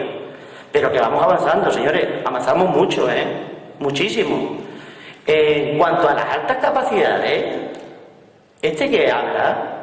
Bueno, yo puedo asegurar que Jaén y Huelva eran las provincias donde teníamos un programa de identificación del sistema, de identificación y detección del alumnado con necesidad por altas capacidades, antes de que apareciera el plan. Hombre, ¿que hacemos las cosas mal? Sí. ¿Que se podrían hacer mejor? También. Pero hay una cosa que se llama, palabras que empiezan por colaboración, coordinación, coparticipación, compromiso. Y eso también ayuda, Eso ayuda y mucho. Que a veces no hacemos las cosas bien, evidentemente. Pero hay una estructura, hay unos servicios de apoyo a la administración, hay un equipo de orientación educativa formado por equipos multiprofesionales. Existen los maestros de educación especial, los maestros de AEL, los monitores. Existe un equipo técnico provincial. Existe un coordinador provincial del área de necesidades educativas especiales. Existe un servicio de inspección que tiene las tareas de control y supervisión de las tareas docentes. Y toda esa red y toda esa estructura está para avanzar, para construir una Andalucía equitativa en educación. Y yo ya termino. Espero el debate.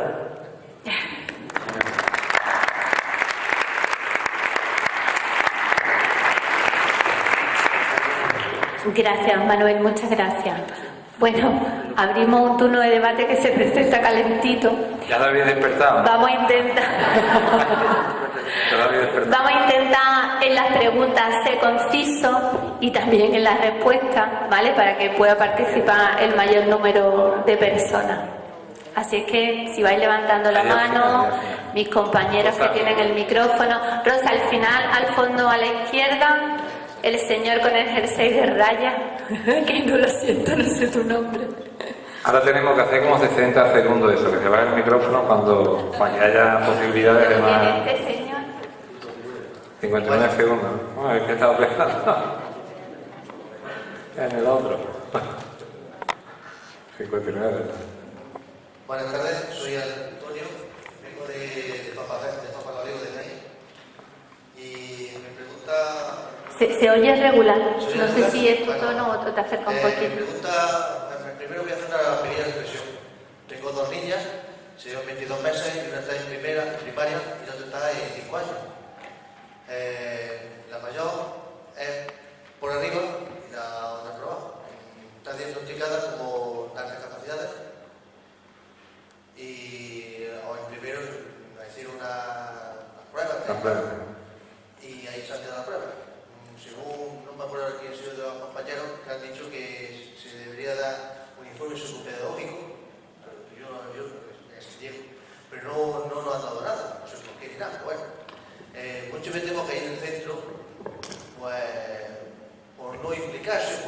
acostumbrado a esos chiquillos, que si por suerte o por desgracia hay dos críos del mismo curso que mi chiquilla, y la verdad que yo me siento desbordado por este aspecto. No sé por dónde atacar, cómo ayudar a la chiquilla, eso por un lado. No sé qué debo hacer, tanto yo como la madre. Pero ahora viene el caso contrario. Tengo una chiquilla que tiene el caso madurativo, psicomotor del lenguaje, que vamos, que la ponencia de esta, vamos, ni pintarle bien. Y desde los 22 meses, pues diagnosticaron, pues creíamos que no se podía mover. Fuimos a un traumatólogo y nos dijeron que la cosa era de cerebro. Pues no ves, te pone alucinante. También hay que decir que nació en noviembre, lleva un poco de desajuste. Yo siempre he dicho que debería de haber nacido un par de meses después, pero bueno, de hecho se ha confirmado y me voy a seguir con la mía. Nos han dicho que, bueno, hemos estado barajando la posibilidad de que repita curso. Fuimos a un neuropediatra, como estamos yendo, hace un par de semanas estuvimos en Granada. La estoy llevando al centro CAI. Gracias a hace un par de... Perdona que te interrumpa. Dime tu nombre, para ir. Antonio, perdona. Concreta un poquito las preguntas, porque si no, no vamos... Es que así... Tu primera pregunta creo que está clara, ¿no? Tú necesitas conocer cuál es el camino a seguir para que a tu hijo se le diagnostique. Y la segunda, ¿cuál sería? Y la otra, pues, la estoy llevando al centro CAI. Me han dicho que la autoridad que son una forma de estimulación, tal que cual. En el colegio la está viendo el equipo de Leoy con su profesorado, tal cual, pero no sé si está bien lo que está haciendo, si aún me queda un camino por recorrer, tanto por un lado como por otro. ¿Existe la medida oportuna hecha o qué debo hacer? Gracias. Muy bien, gracias, Antonio. Manuel, me está diciendo que él te va a contestar a las dos preguntas. Bueno, Antonio, en primer lugar te agradezco la pregunta. Mira, con respecto al tema de altas capacidades, vamos un poco a no levantar. Es decir, los padres y las madres tienen derecho a tener todos los datos de sus hijos y hay un informe que se llama el informe de evaluación psicopedagógica que los padres tienen derecho a tener ese informe de evaluación psicopedagógica. Entre otras cosas porque cuando tú tienes que dar tu conformidad para que se le haga ese informe de evaluación psicopedagógica, tú tienes derecho. Yo te animo, yo otro de los objetivos, evidentemente, yo después voy a dar mis datos, voy a dar mi móvil personal, mi correo electrónico, si alguien tiene cualquier problema, que no dude, evidentemente, en contactar conmigo. Pero vamos, hay un homólogo mío, que se llama, y el coordinador de Jaén se llama Juan Herrera, que ha estado en el área de necesidades educativas especiales y una persona encantadora. Y existe, y el tema de las altas capacidades, estaba Pepe Rayo, que ha estado trabajado en el comité de expertos del plan de altas capacidades, que no tendrá ningún inconveniente en resolverte cualquier duda y cualquier problema. Ponte en contacto con él. Si tú quieres te pones en contacto conmigo, que yo te facilito todos los datos. Con respecto al segundo apartado, el tema del retraso madurativo y el tema del CAI, no sé exactamente cuál era la pregunta. Si era, ¿qué tiene que hacer? Es decir...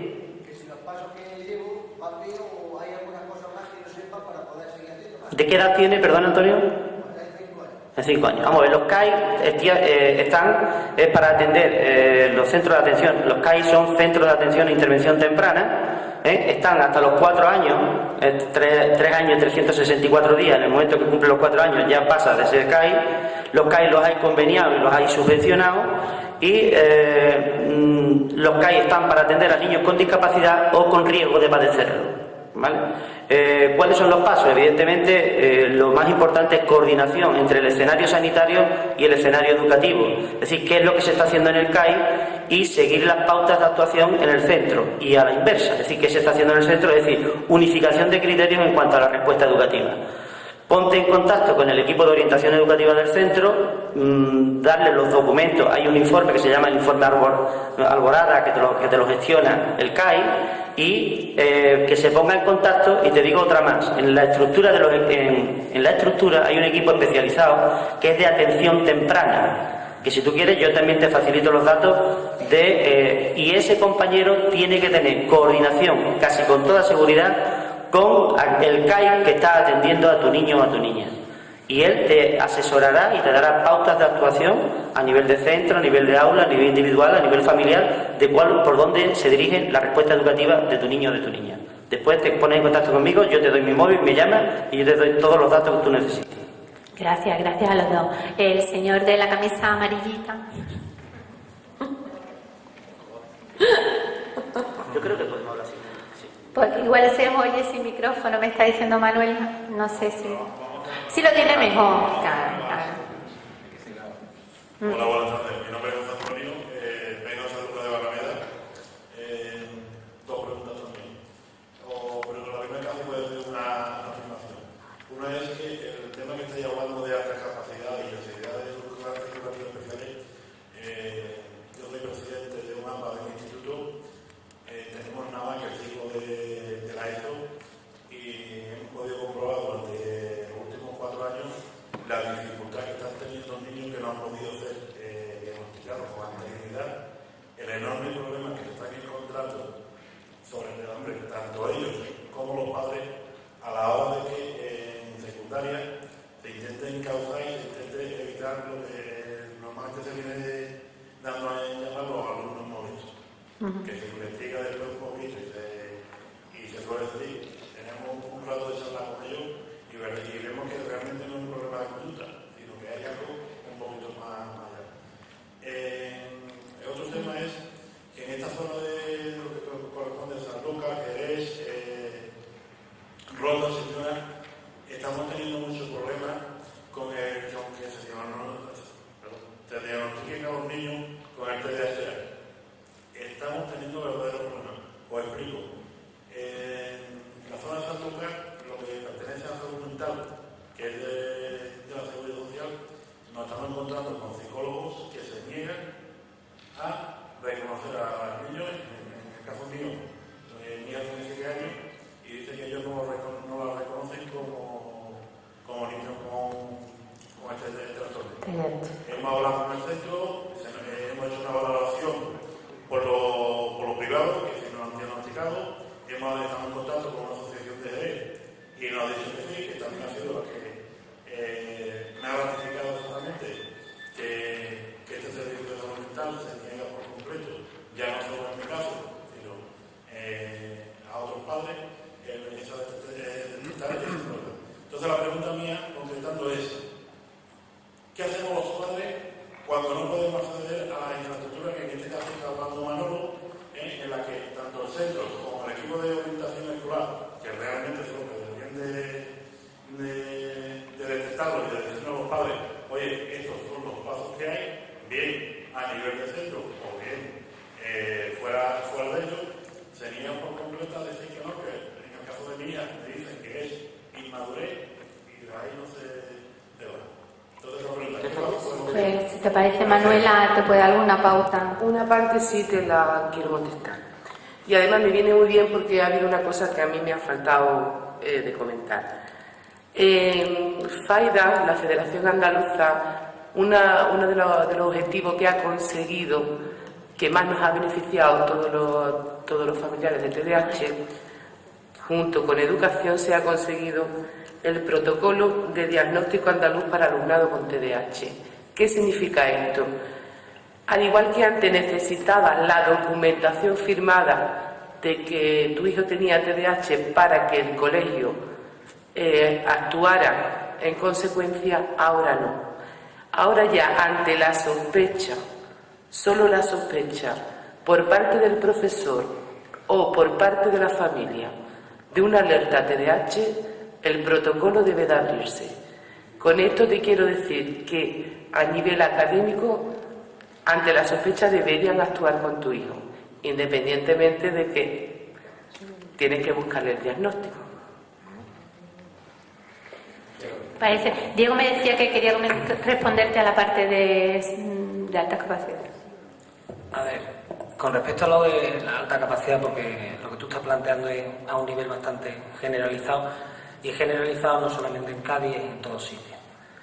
Hay que decir que yo, lógicamente, como presidente de la Federación de Asociaciones, os recomiendo encarecidamente, y que se lo digáis a los padres y a las madres, que entren en contacto con las asociaciones. En Cádiz en concreto está AFES y ASUR. Que entren en contacto porque allí suele pasar que cuando un padre te llama con ese problema de que no me han informado, porque yo tengo que decir que creo que ninguno de vosotros sois ministros, algún abogado habrá, alguien que sepa un montón de leyes, pero un padre fundamentalmente, una madre es padre o madre. O sea que hay muchas veces que toda esta documentación que se nos dice aquí, todos estos datos que nos han dado aquí hoy por parte de la Junta, no los conocemos, y es que muchas veces no tenemos ni por qué conocerlos, porque es que yo no he estudiado para eso, ¿vale? Lo que sí nosotros les solicitamos a los centros es que nos den información de todo eso y que no nos quedemos como se quedan esos padres que no saben qué hacer y que nadie les indica. Entonces a nosotros nos llegan, a las asociaciones, nos llegan un montón de padres y un montón de madres para que nosotros más o menos les vayamos indicando.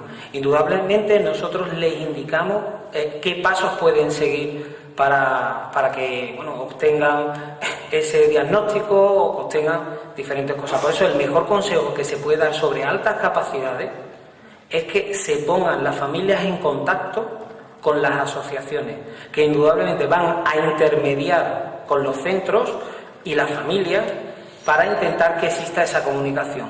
También decir una cosa, si os dais cuenta, a nosotros todo lo que se nos dice por parte de la Junta muchas veces son a base de papeles, datos y firmas, ¿cierto? Es lo que se ha visto hoy más o menos, que se nos piden muchos papeles. Pues decir que los padres no debemos de tener miedo a la hora de solicitar cosas cuando no se nos concede, cuando no se nos atiende, a solicitarlas por escrito. Eso nos da mucho miedo hacerlas, y yo sé que cuando algunas personas van a solicitar por escrito, hacen así: hola, te vengo a entregar este papel, porque parece que nos van a hacer un favor o cualquier cosa. No, hay que solicitarlas por escrito, porque las cosas por escrito es el modo correcto para que los que tienen que enterarse se enteren de lo que pasa. No es nada malo, y es importantísimo eso. Cuando no te enteras, acuda a una asociación, igual que los de TDAH o cualquier asociación de cualquier colectivo, que te van a indicar con corrección cuando no lo han hecho en el centro. ¿De acuerdo?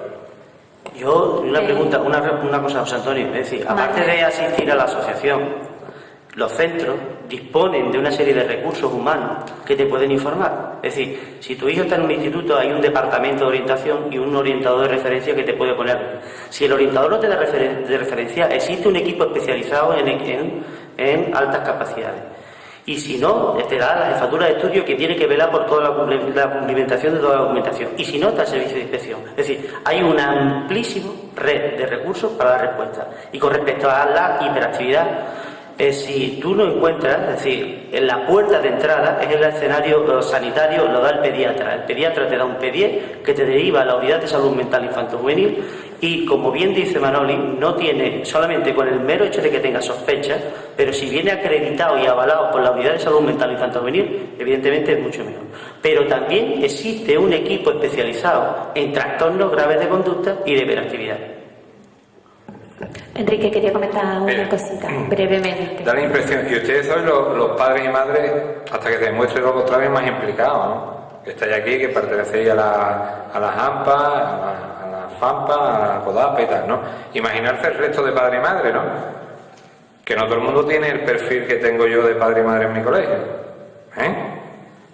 Por el índice sociocultural que sacaba para los pruebas de diagnóstico, la consejería tenía una media de 0,29, ¿no? Pues mi colegio tenía 1,19, sacado de las encuestas que rellenan los padres y las madres sobre la situación. 1,19 está en un nivel diferente a lo que hay. Pero es que yo, el año pasado, interviniendo en la jornada de FAMPA de Huelva, decía estas cosas y la gente, algunos se asustaban como diciendo: pero este viene de o es extraterrestre, o su colegio será una cosa diferente, o cómo hacerlo. Vamos a ver, lo primero que hacemos nosotros al principio del curso es reunir por ciclo a todos los padres y madres del colegio al principio, y el director, que soy yo, le presenta a mi equipo directivo, que os lo ha presentado a ustedes antes en la foto, y al equipo docente que va a atender a sus hijos y a sus hijas, y viene puesto ahí en la presentación quién es el orientador o orientadora del centro, quién es el inspector de referencia del centro, para que tengan los datos y, como dice Manolo, para que sepa los recursos que hay y con quién pueden contactar en un momento determinado.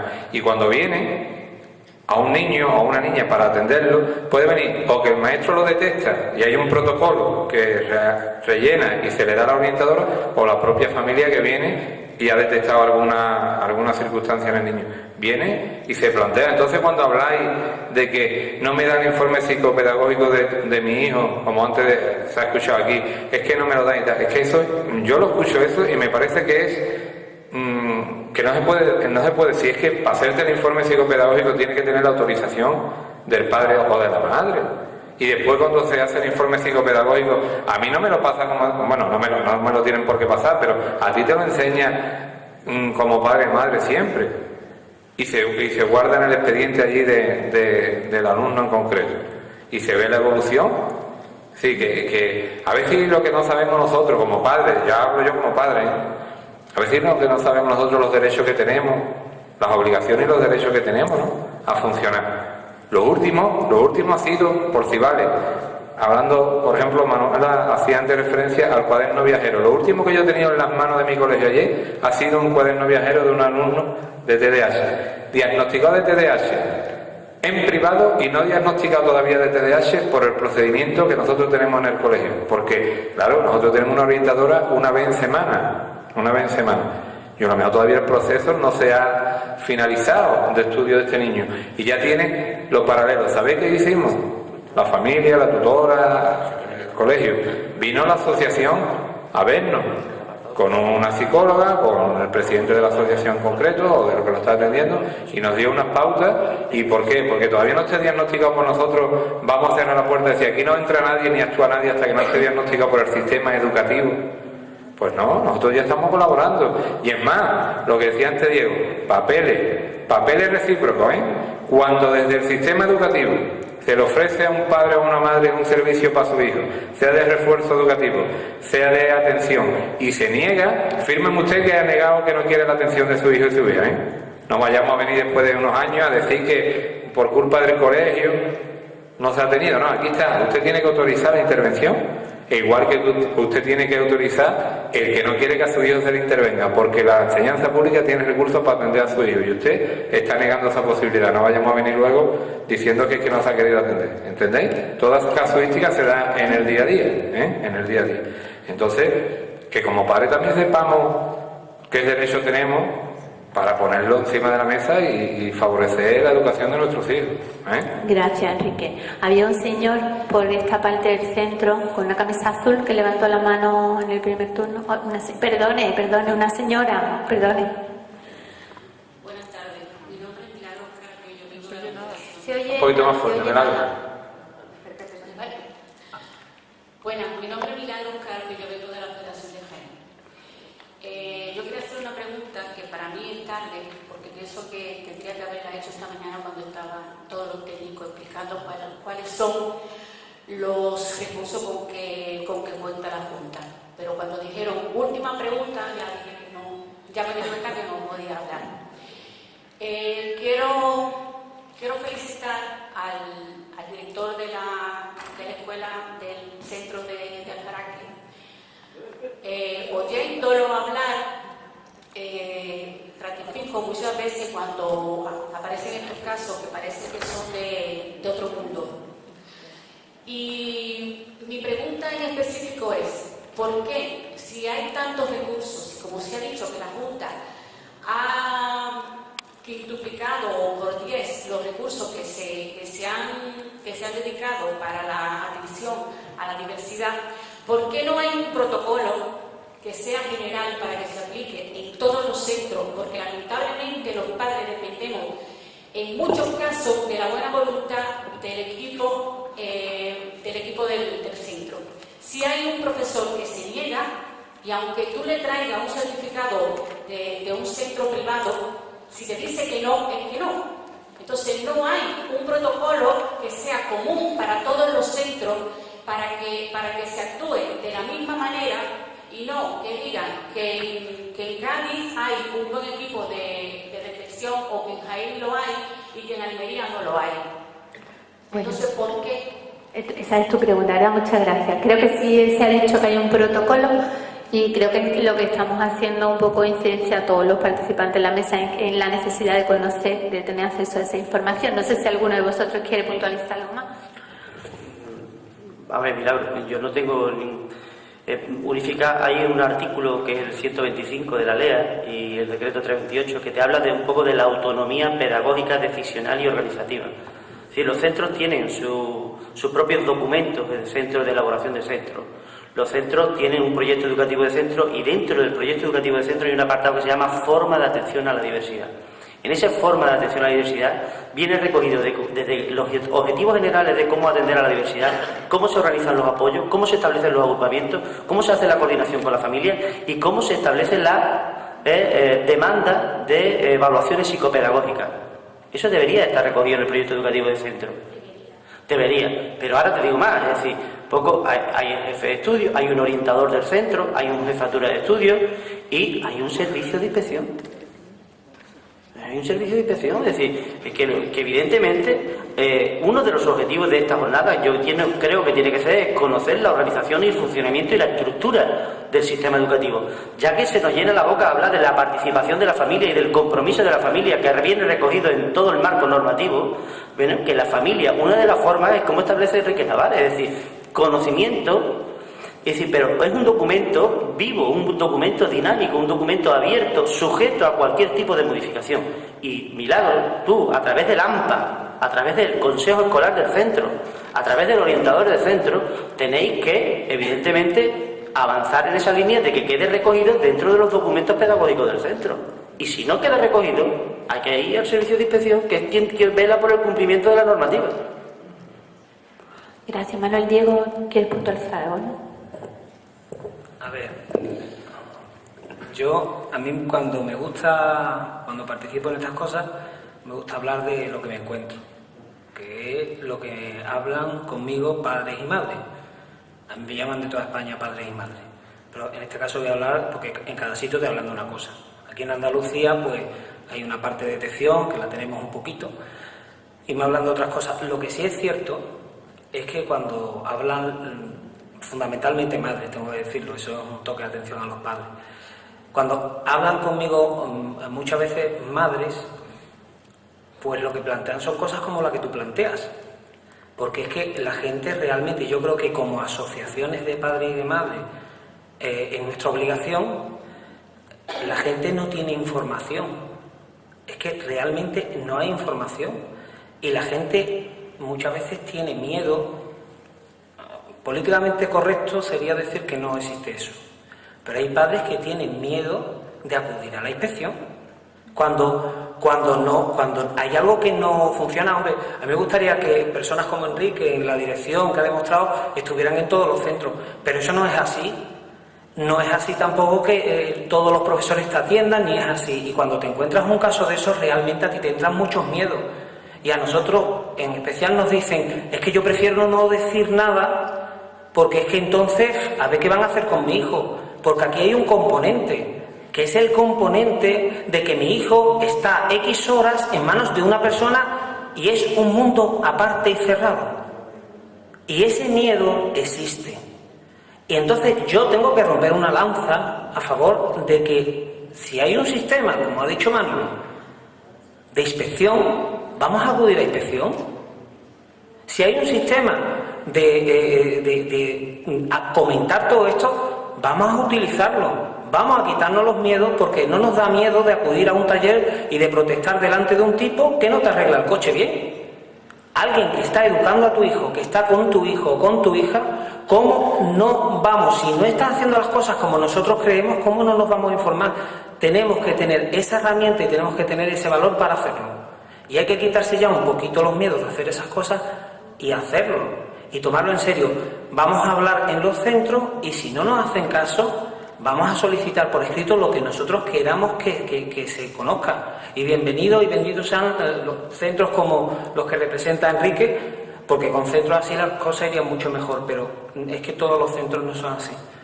Entonces, no te preocupes, hay que acudir a los sitios y fundamentalmente vuelvo a romper una lanza, porque a pesar de que todas las personas, que como parece que estamos dos bandos, todas las personas del sistema educativo que están ahí para atendernos, insisto, te aseguro que las asociaciones muchas veces van a entender mejor que el mismo inspector muchas veces lo que te ocurre, porque se está poniendo en tu lugar y no tiene ese otro interés de a lo mejor defender lo que es el sistema a costa de lo que sea, ¿vale? Y las asociaciones sí atendemos y os aseguro, por lo menos con nosotros, y me imagino que la compañera también lo comentará, lo que más alegría nos da es que llega un momento en toda conversación, sobre todo si son telefónicas, en que tú vas a escuchar un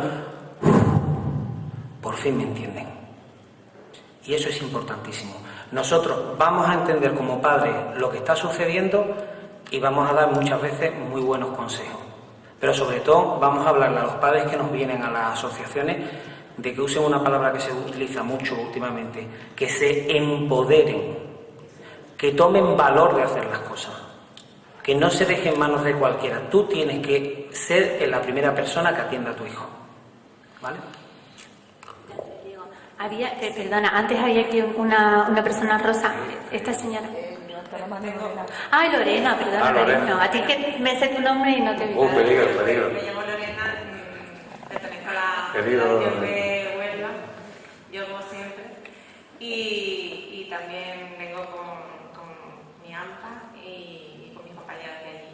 Y bueno, tengo que hacer algunas puntualizaciones a Manuel, como bien ha dicho, le van a caer algunas, pero para eso estabas aquí, ¿no? Bueno, tengo que hacer una puntualización. Pero sin cobrar, ¿eh? Yo tampoco, y eso lo digo muchas veces. El tiempo que dedicamos a esto y sin cobrar, ¿eh? Y muchas veces hacemos trabajos que corresponden a profesionales que sí están cobrando. Pero la broma. Pero vamos, que quede claro. Vamos a ver, en cuanto a lo que has dicho sobre la documentación de los centros, me hace mucha gracia, porque me vais a perdonar, pero eso no hay que se lo lea. Yo pertenezco al Consejo Escolar, soy presidente de la asociación, me he leído, por supuesto, el plan de centro de mi colegio cuando por fin ha estado listo. 400 páginas. Por favor. Un reglamento de organización y funcionamiento del centro de 200 y pico de páginas. ¿Quién se va a leer eso? Vamos a ser sinceros, vamos a ser realistas.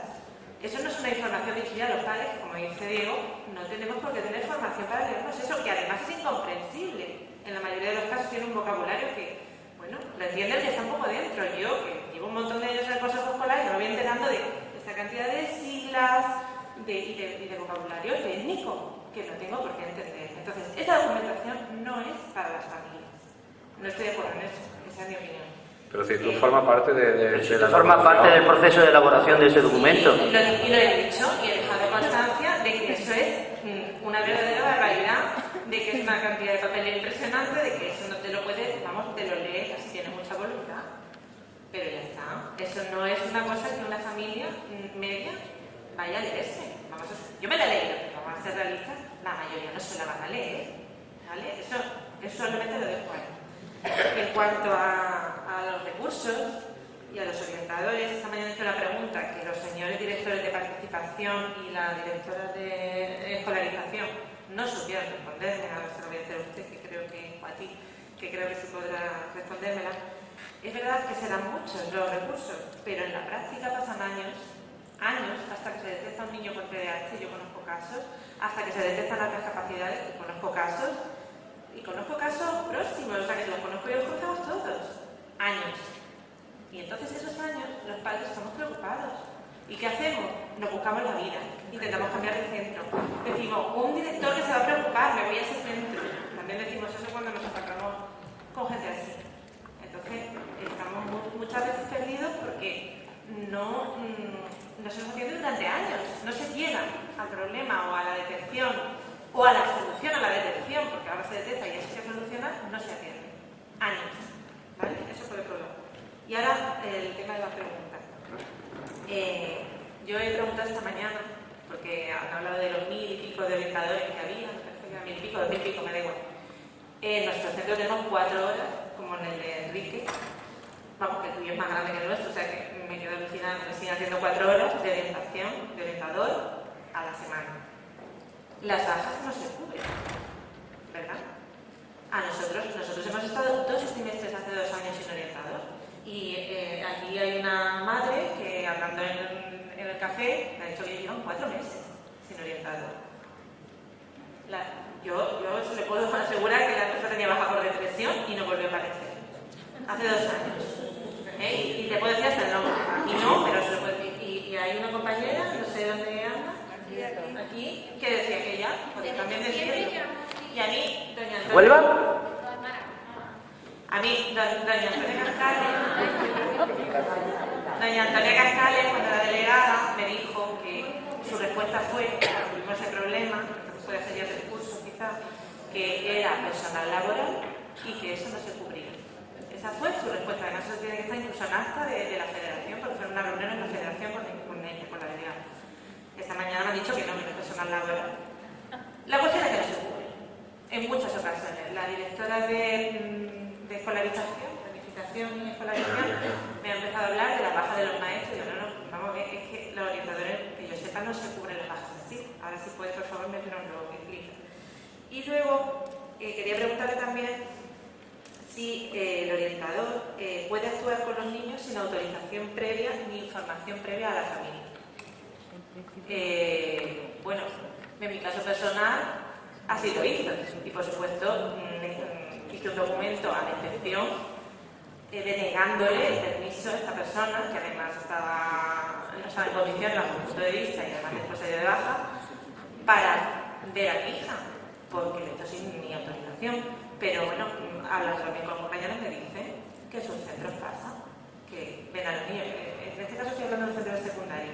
Entonces quiero saber si el orientador puede actuar con los niños sin información ni previo a la autorización de la familia. Si me estás hablando de evaluación psicopedagógica, te digo que no. No, estoy hablando de actuar. Es decir, el tutor detecta una necesidad, detecta una dificultad, habla con el orientador y dice, oye, este niño tal y cual. Y entonces cojo yo orientador al niño, me lo llevo y charlo con él. Vamos, ¿eso se puede hacer? ¿No se puede hacer? ¿Es correcto? Pregunto. Práctica habitual, es decir, si para cada vez que tiene que contactar con un chico o chica, otra cosa es que entre dentro de lo que es el desarrollo general, análisis del aspecto cognitivo, afectivo, psicomotor, social, etcétera. Eso requiere obligatoriamente e inevitablemente el consentimiento de los padres, pero otra cosa es un poco pues darle una charla o una tutoría, sesiones de tutoría, que eso lo hace el tutor, evidentemente también constantemente con tu chico. Un crío, oye, mira que tus notas están bajando, qué es lo que pasa, qué es lo que está pasando, que no sé qué, no sé cuánto.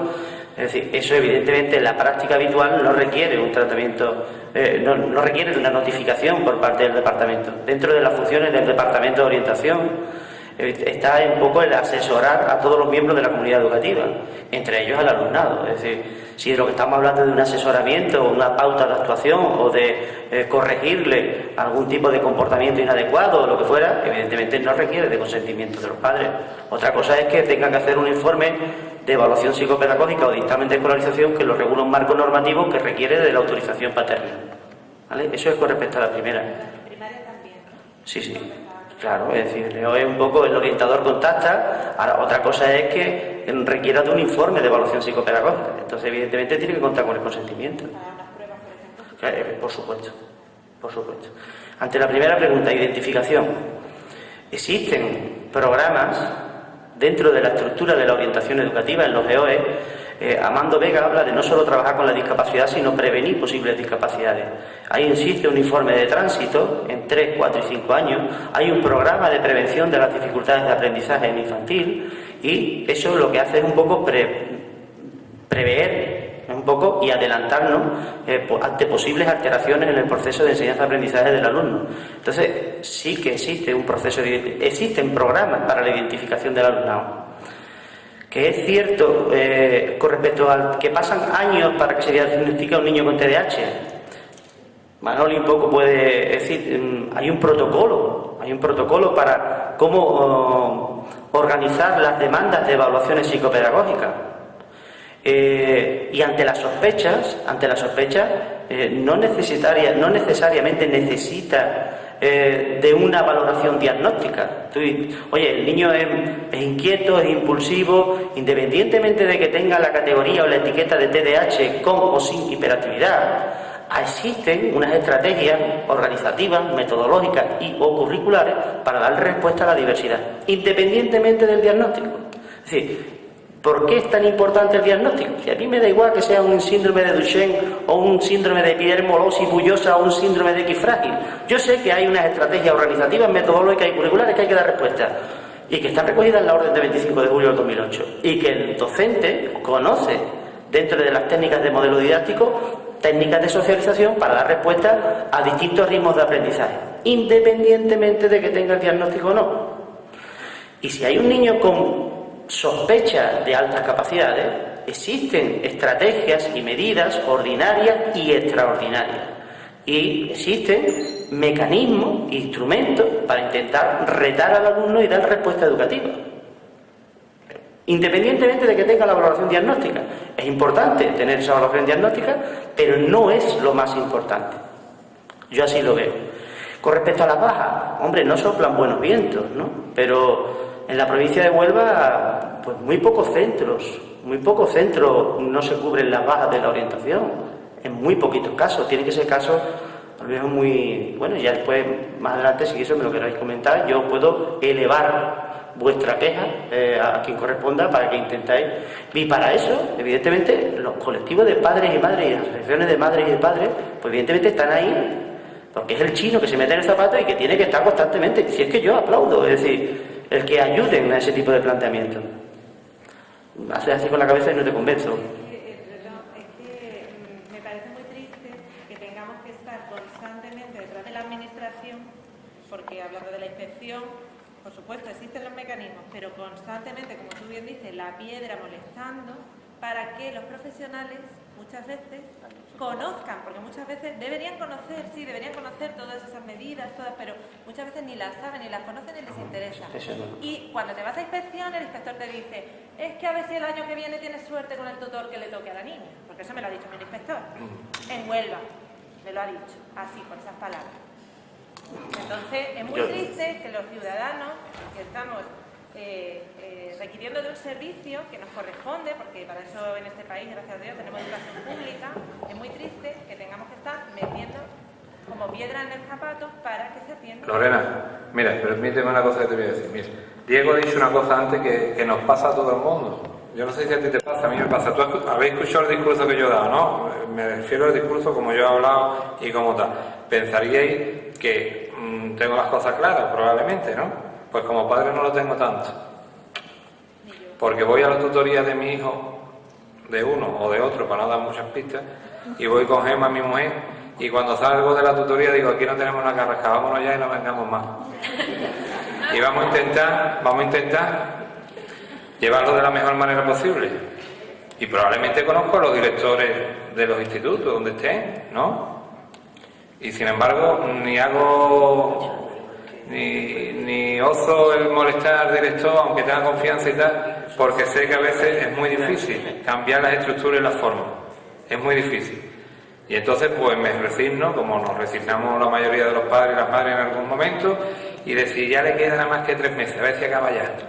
Y cambia del sistema. Pero eso es así. Pero ¿por qué ocurre eso? ¿Por qué ocurre eso? Y ahora lo voy a llevar al terreno que yo quiero llevar. ¿Por qué ocurre eso? Que la culpa no es... Como padres tenemos culpa. Porque si se creen ustedes que los directores o las directoras tenemos en nuestra mano el poder cambiar eso, estamos más equivocados, pero bastante equivocados estamos. Ya me gustaría a mí tener esa posibilidad, pero no por asumirla, que me gustaría asumirla y tenerla, pero porque creo que beneficiaría al sistema siempre, ¿sabes? Pero como en la parte mía de padre, a veces tampoco ejerzo como debería, en el sentido de reclamar, de ir allí, de denunciar y tal, y somos nosotros los que estamos aquí, que estamos implicados y que tenemos cierto conocimiento del tema. Imagínate el gran porcentaje de padres y madres que por desgracia no tienen ni la formación ni el conocimiento que tenemos los que estamos aquí para poder avanzar en este tema que estamos planteando. Por ahí había más, ¿no? Sí. Con respecto a esto, yo voy a hacer una apreciación. Haberla apuntado aquí. Teóricamente, y tienes razón, muchas veces pedimos que cambien cosas. O sea, yo en ese aspecto no, yo sí que yo a mí